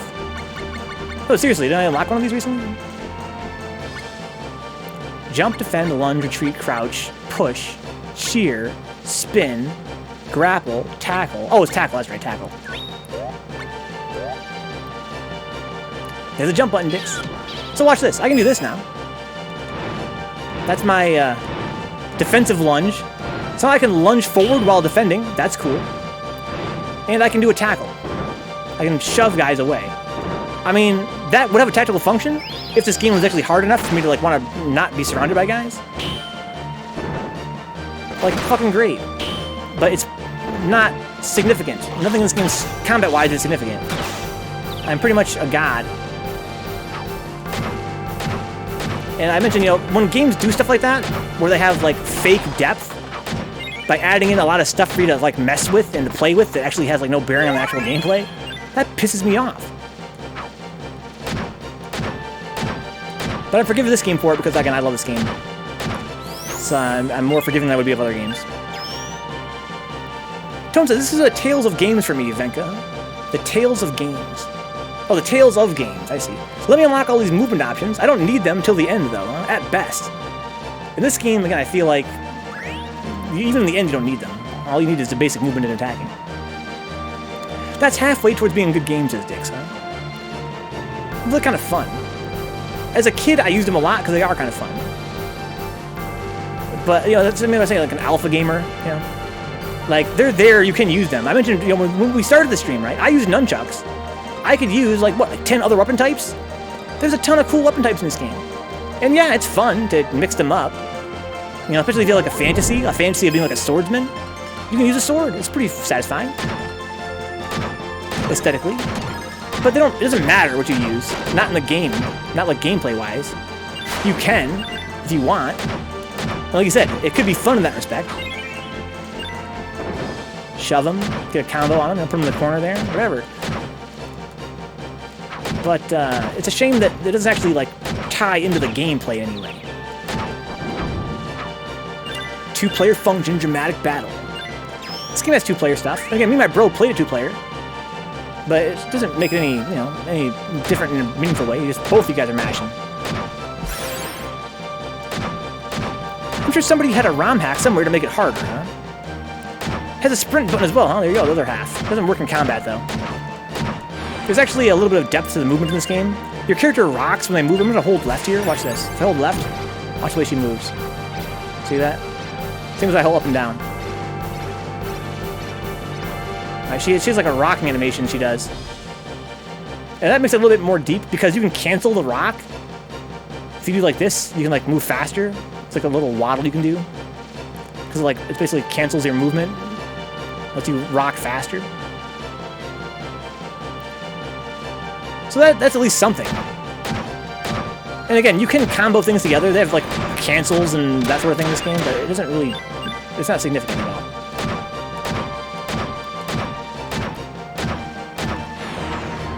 And what's funny, Dix, this game actually has a hard mode, and I've never beaten it. But you have to beat the game to unlock it. So we play this game on stream, one day, like in a serious long play, we sure as hell would beat the game ASAP and then do the rest on hard mode to see what that's like. So that's Tales of games, dude. They're fucking boring until the very end. You can beat the game and you unlock hard mode, and now you can actually do something more fun. It's a shame you couldn't do that from the beginning. I'm sorry, so Gnome says here, Venka, what's the progress of this game, huh? Progress is we're very early on, we're at the very start of the game. We're basically knocking out a bunch of quests. We have the option now of either unlocking new areas, of which I have many options. We can go anywhere we want, really. We have all kinds of cool places to go. Or we could try and clean up the areas we've already been to. Basically go back and try and do as many side quests as possible. Because of my personality, I'm kind of inclined to just stick around the ones I've already unlocked and keep on trying to find more side quests and more secrets. That's what I'm doing right now. But yeah, we have a lot of cool towns and dungeons we could explore and new characters we can meet and side quests we can do. And my boring ass is just going back to the highway, seeing if I've missed anything. I'm sorry, thank you, Dix. I missed Gnome's message there.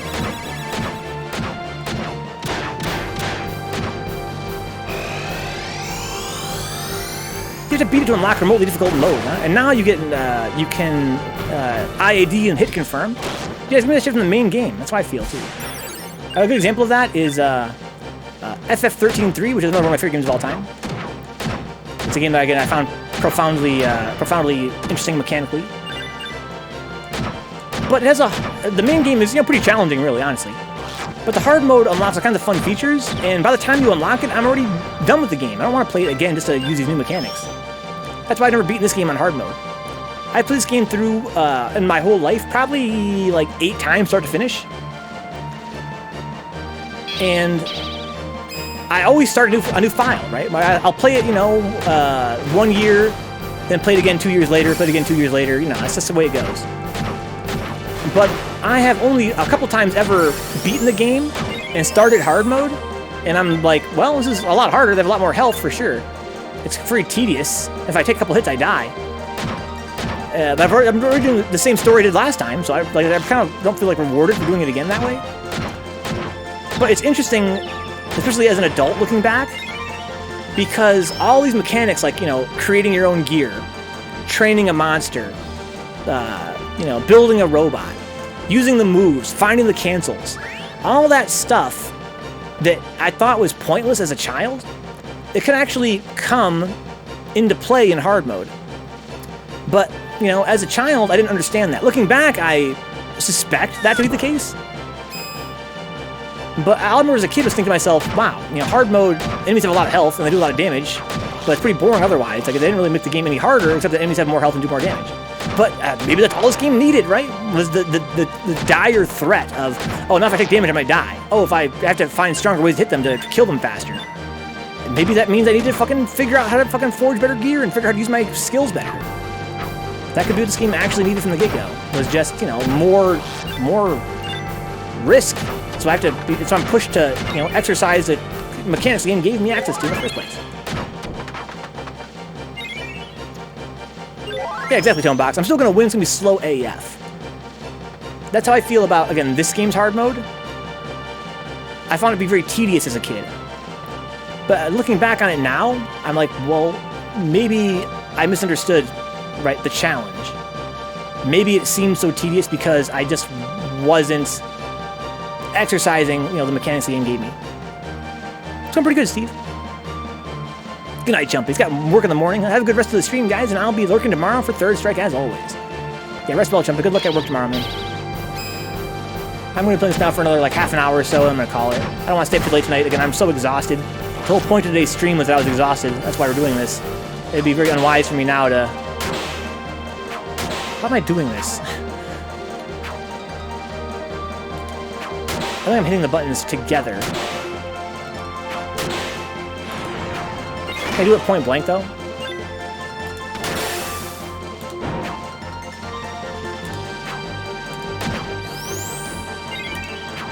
I don't get it.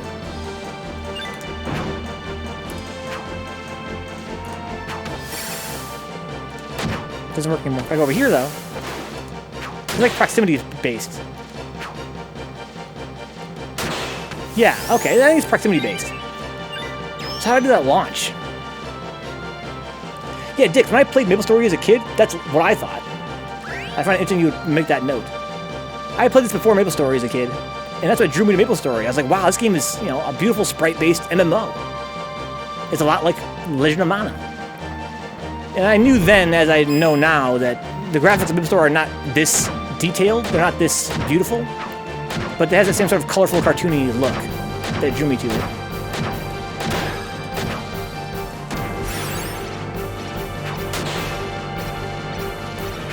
Oh, so the input doesn't matter at all. There's no direction. It's just all about spacing. Okay, so right here, I'm gonna get the... Oh, that's where the... Oh, so it's all spacing. Okay, so I'm staying in this one spot. Get an uppercut. Uppercut. Uppercut. No. Uppercut. There we go. Okay. That's cool.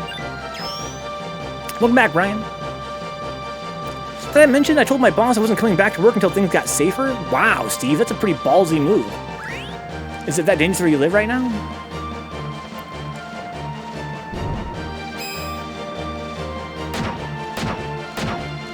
If I get the feels for godlike. I have a new move. Dragon Teeth.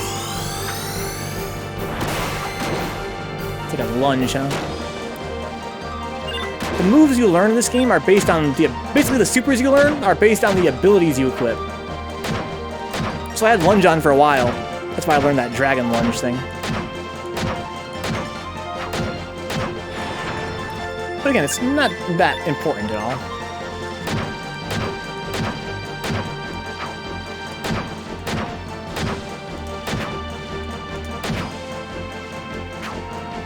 So I'll stand right here. I really don't understand what triggers the different animations come out. As a kid, I understood it, but I forgot how it works. We're in the part of the state that opened up for 1/2 capacity. I found out a week after we opened just what we should have been doing in the back of house, and we were doing literally none of it. What do you mean, Steve? Oh, you mean for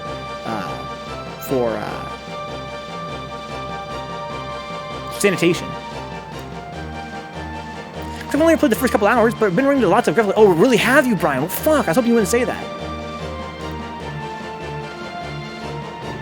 Yes, what I found out was that there are some really great graphical emulators that have pretty much 100% compatibility with Majora's, but only at low resolution, only at native res. So my ultimate conclusion was that if the game came one day that had glitchy graphics, I might have to rely on that. But I was going to play Majora's at, you know, max res like I have been. The default plugin that's used by Parallel is Glide for graphics. And it only has like a couple bugs for Ocarina of Time.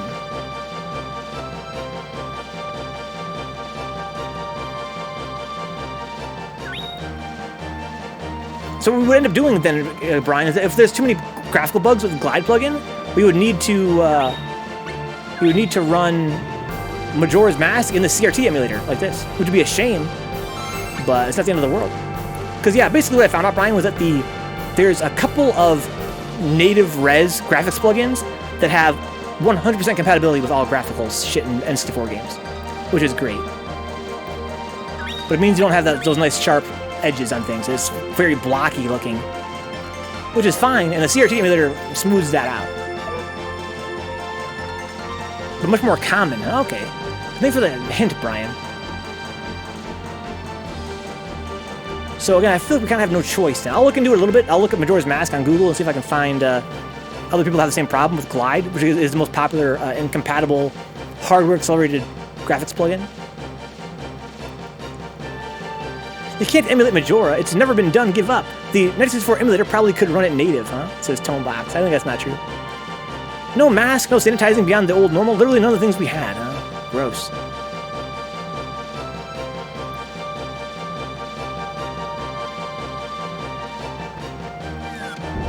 I think I'm going to explore the cave, guys, and then I'm going to end the stream, but only after I give a little spiel. I'm feeling very ranty today about, you know, graphics and resolution.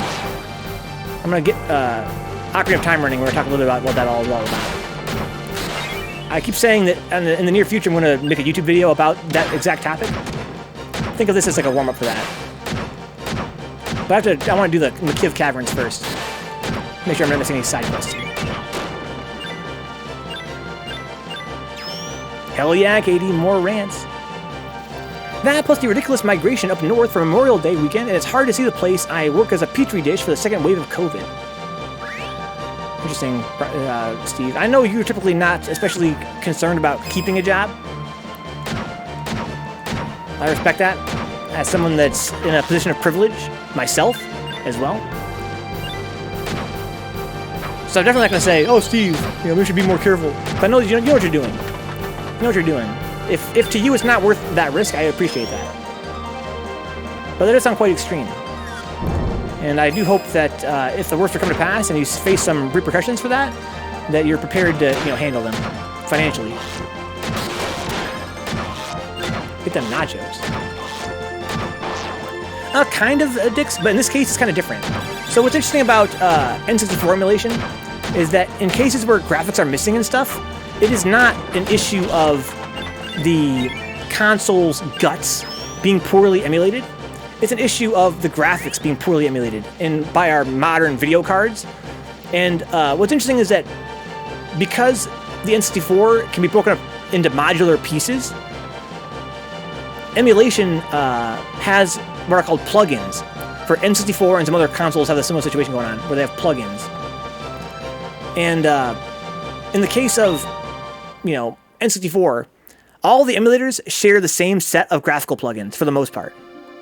And in this case, what Brian's talking about is the Glide plugin, which is the most popular and most compatible hardware-accelerated graphics plugin for N64, which means it's going to look the same in any emulator. And when I mentioned that I had been doing some research and some tests on this, I was testing the new plugin, the Parallel plugin developed by the Parallel team. And again, it boasts, 100% compatibility with N64 graphics at the expense of not having upscaled graphics. Which means that you're going to see a bunch of pixels on screen, very fat pixels. Which, again, the CRT emulation here smooths out quite a bit. But it means you are losing detail. Things appear fuzzier. And I usually prefer to play 3D games at high res, which means, they're very sharp. Lets you see textures more clearly. But if we have to play Majora's Mask in a more authentic experience, in terms of on a CRT style, well, we have to do that, I guess. Oh, I see, Dix. I just meant running the 3DS version using Citra or something instead. Yeah, I think I'd rather play N64 because of my personality, even if it was kind of blurry. Also, Citra, huh? Yeah, as far as I know, 3DS emulation is also very finicky right now. But I'm always excited to hear about that making progress. I want to play some 3DS games on stream with you guys, but I kind of deemed in the past that it's not really reasonable right now.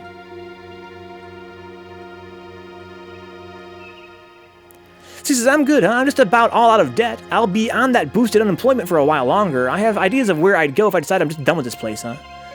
I'm happy to hear that, Steve. I know that compared to many other people, you're relatively comfortable in terms of, your support network and your safety net, and it allows you to make moves like this. Definitely do what's good for you. I always thought it was the upscaling that broke stuff in the first place, huh? I think that's a part of it, but I don't think that's necessarily what's causing some of these most dire graphical bugs. Upscaling graphics does create issues in terms of positioning sometimes, which can be, depending on the situation, can break things. But for the most part, I think it really is more due to interpreting the, commands, the graphical commands, in a way that, converts to a modern video card in a performance fashion. You're right, Dick. I don't own the game as well for the remakes. But in any case, I think I'd rather play on a CRT emulator like this, even though it would be sub-ideal. I'm going to do a little, after we're done with this cavern here, I'm going to go show you guys, how the graphics would compare between up-res 3D and, CRT emulated 3D. I've got Fight Kid style black bars on the menu screen that also go away for a few seconds of idling on the menu screen, huh? Yeah. Yeah, it sounds like just some general Glide plugin nonsense. I'm curious if I should try it myself with Glide and see if it's the same issues. It could be something with your system, which I highly doubt that, though. I doubt it so much that it's almost not even worth trying. What are these fucking points?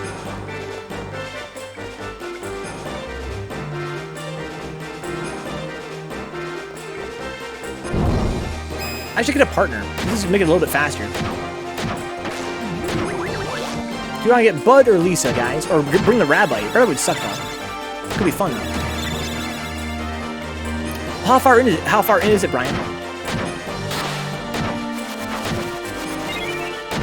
You said it's in some town stuff? You have black bars in the menu. Is it consistent every time you go to the pause menu?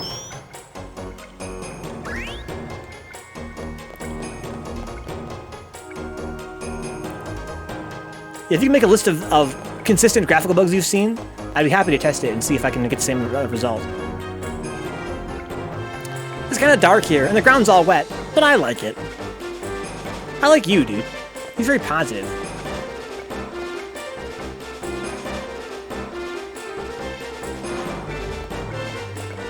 Oh shit, new enemies.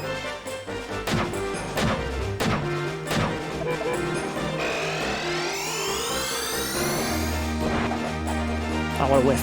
It's got a nice hitbox, though. Kind of. It's not consistent until it starts, and it seems consistent as far as black bars go, huh? You said you have graphical bugs in town as well? So kind of like you said, kind of like in, kind of like on Death Mountain, like some floors aren't there, for instance?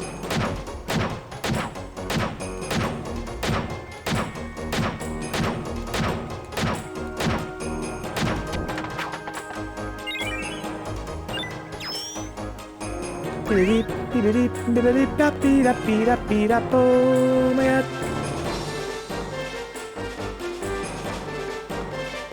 I literally only played the very beginning. I haven't even left town yet. Okay.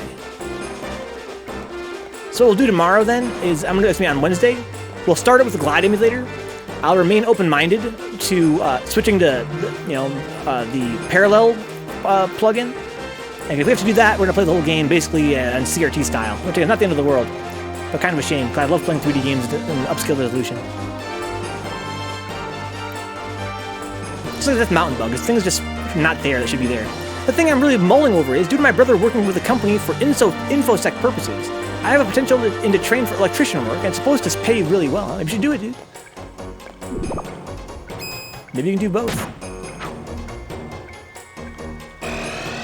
Dragon teeth! Oh, I see. It doesn't push people. You have to space it out. That's kind of rough.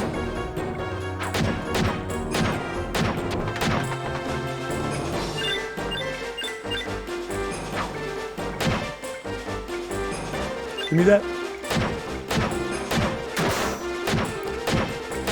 He says, get the fuck out of food.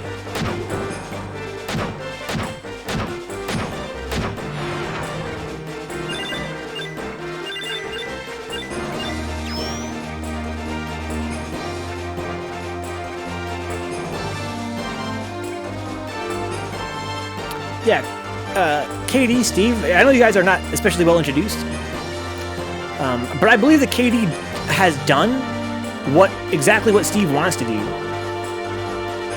Right? As I understand it, Steve is trained as a chef, and in terms of business management, like restaurant management, which I believe is a lot like what KD has done.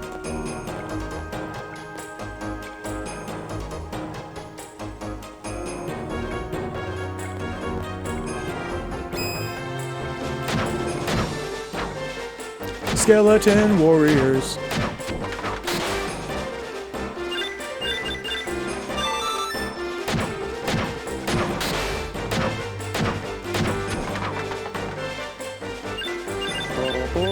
Thank you, Brian. This place sure is fucking big. I feel like I'm getting lost. I'm getting mixed up here.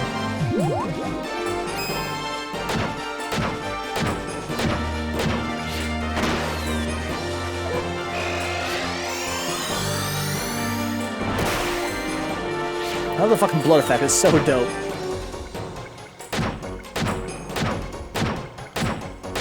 "10 years of industry, multiple BOH and FOH management positions ranging from Expo to GM. It only gets worse the higher you climb."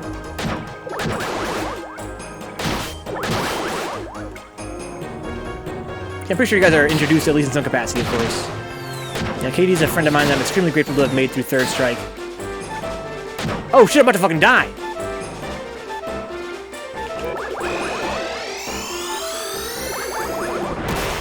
Hold that shit.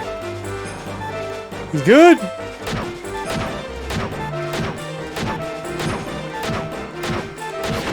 Okay, that boy can throw stuff. Give me candy, please. Lots of EXP here. Okay. We're in there. Got the treasure.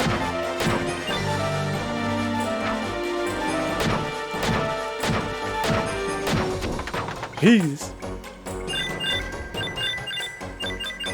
No, I'm saying the KD. KD I met through Third Strike, of course.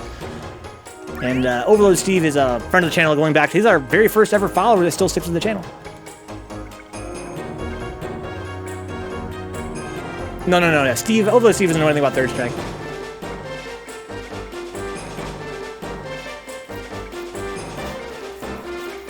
Is that back of house and front of house? BOH and FOH. Yeah, I met Steve through Dark Souls. And he's been here mostly for the long plays. He's not into fighting games at all. How's my health looking? Is my health get refilled between every single fight? Oh, it's good, it does.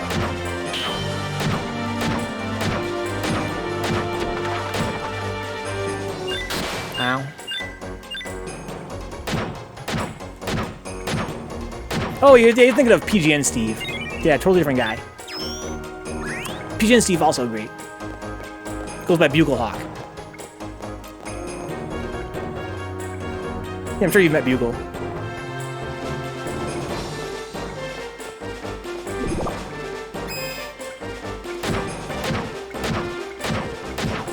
I think all Steves are cool dudes. It's a cool name to have.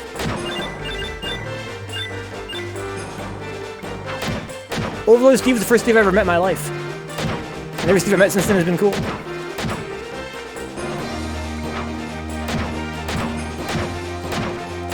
I think that Steve's actually worth something, like the rest of you fucking cave trolls. He's too good to play Third Strike.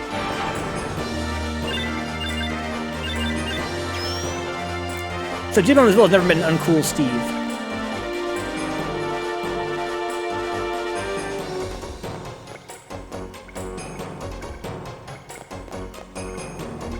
They both go to the same place. This is Underground Level 2. And this... Oh, okay, they're the same place. I think. That doesn't look the same, does it? Am I tripping?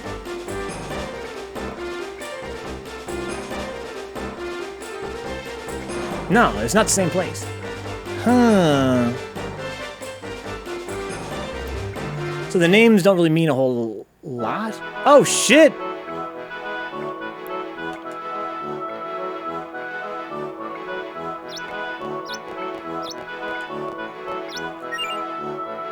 Let me get behind you here. Okay, here we go. Have this bug meat.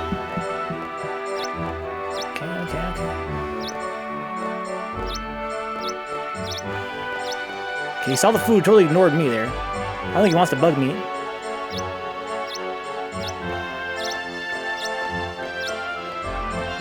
Okay, he's kind of curious about the food, but...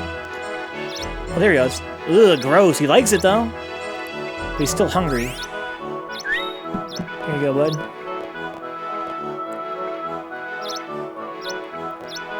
Okay. He's passing out. Get him! It's an oddity egg, huh? Cool. Deliver whelpy whelp, to the corral I go. This cave is massive. Ah, this is a dead end though, I see. Okay, this is where you just kind of find spirits and you find monsters and shit. Okay.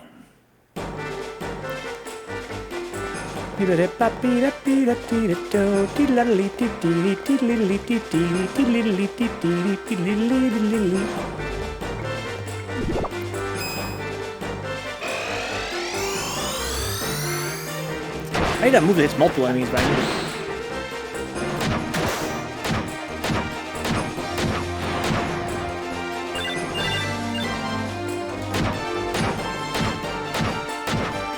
As Brian explains to me, KD, his internet's not good enough to play online 3DS.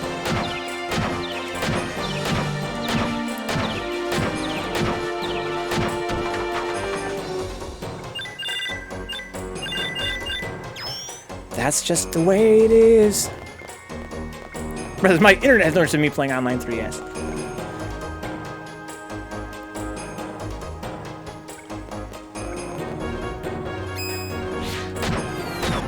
But anyway, says Dix, everybody else gets fucked over too. J-Bomb's connection is pretty rough.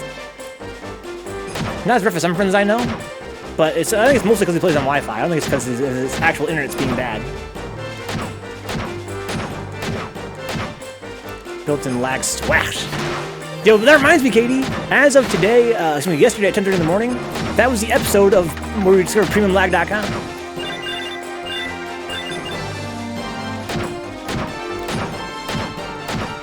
PremiumLag.com.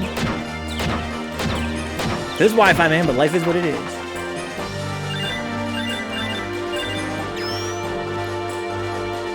PremiumLag.com. That shit's fucking premium. You don't even need to ask your mom to jiggle the Ethernet wire, dude. You got a fucking switch for it. Huh. Okay, well, we're somewhere else now. Okay, well, let's keep going down.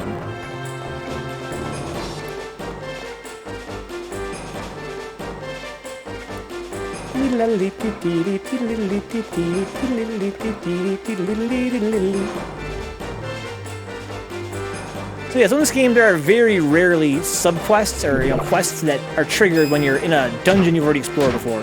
It happens, but it's very rare. I thought I'd go check this out for fun.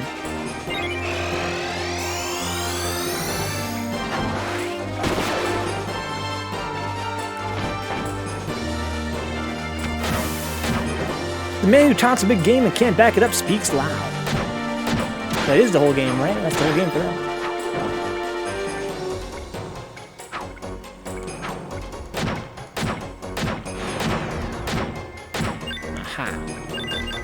Katie has a quote from PremiumLag.com here. A lag which is the only way to cheat on Xbox Live and PSN, it gives you an unbeatable edge in online gaming. By manipulating your network connection to create artificial lag, you'll be able to dodge bullets, assassinate enemies, and check around corners undetected, and much more, all with just a push of a button. If you even teleport across the map, at least that's how it will look to your opponents. If you're ready to run circles around enemies, you're ready for the premium lag switch.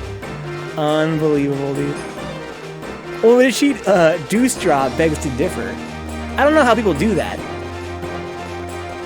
Action replay, I guess? Shout out to fucking Deuce Draw.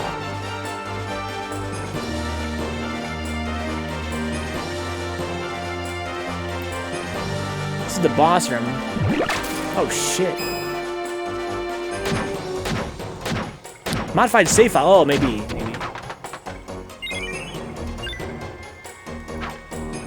Hosting game overseas. Easy slag cheat, dude. Keep it up. Keep it up. Leap. Leap. Leap. Oops. Hup.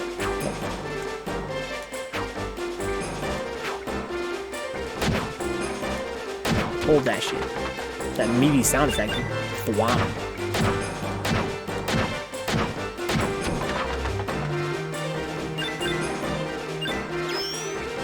The lizard meat. Okay, this is the boss room. Nothing really over here to do. Alright.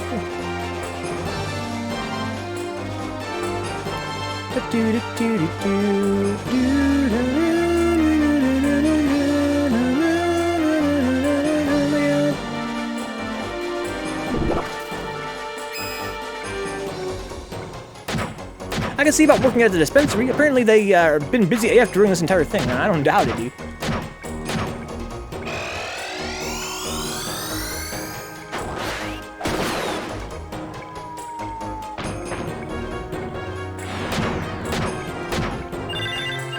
Give me the goodies.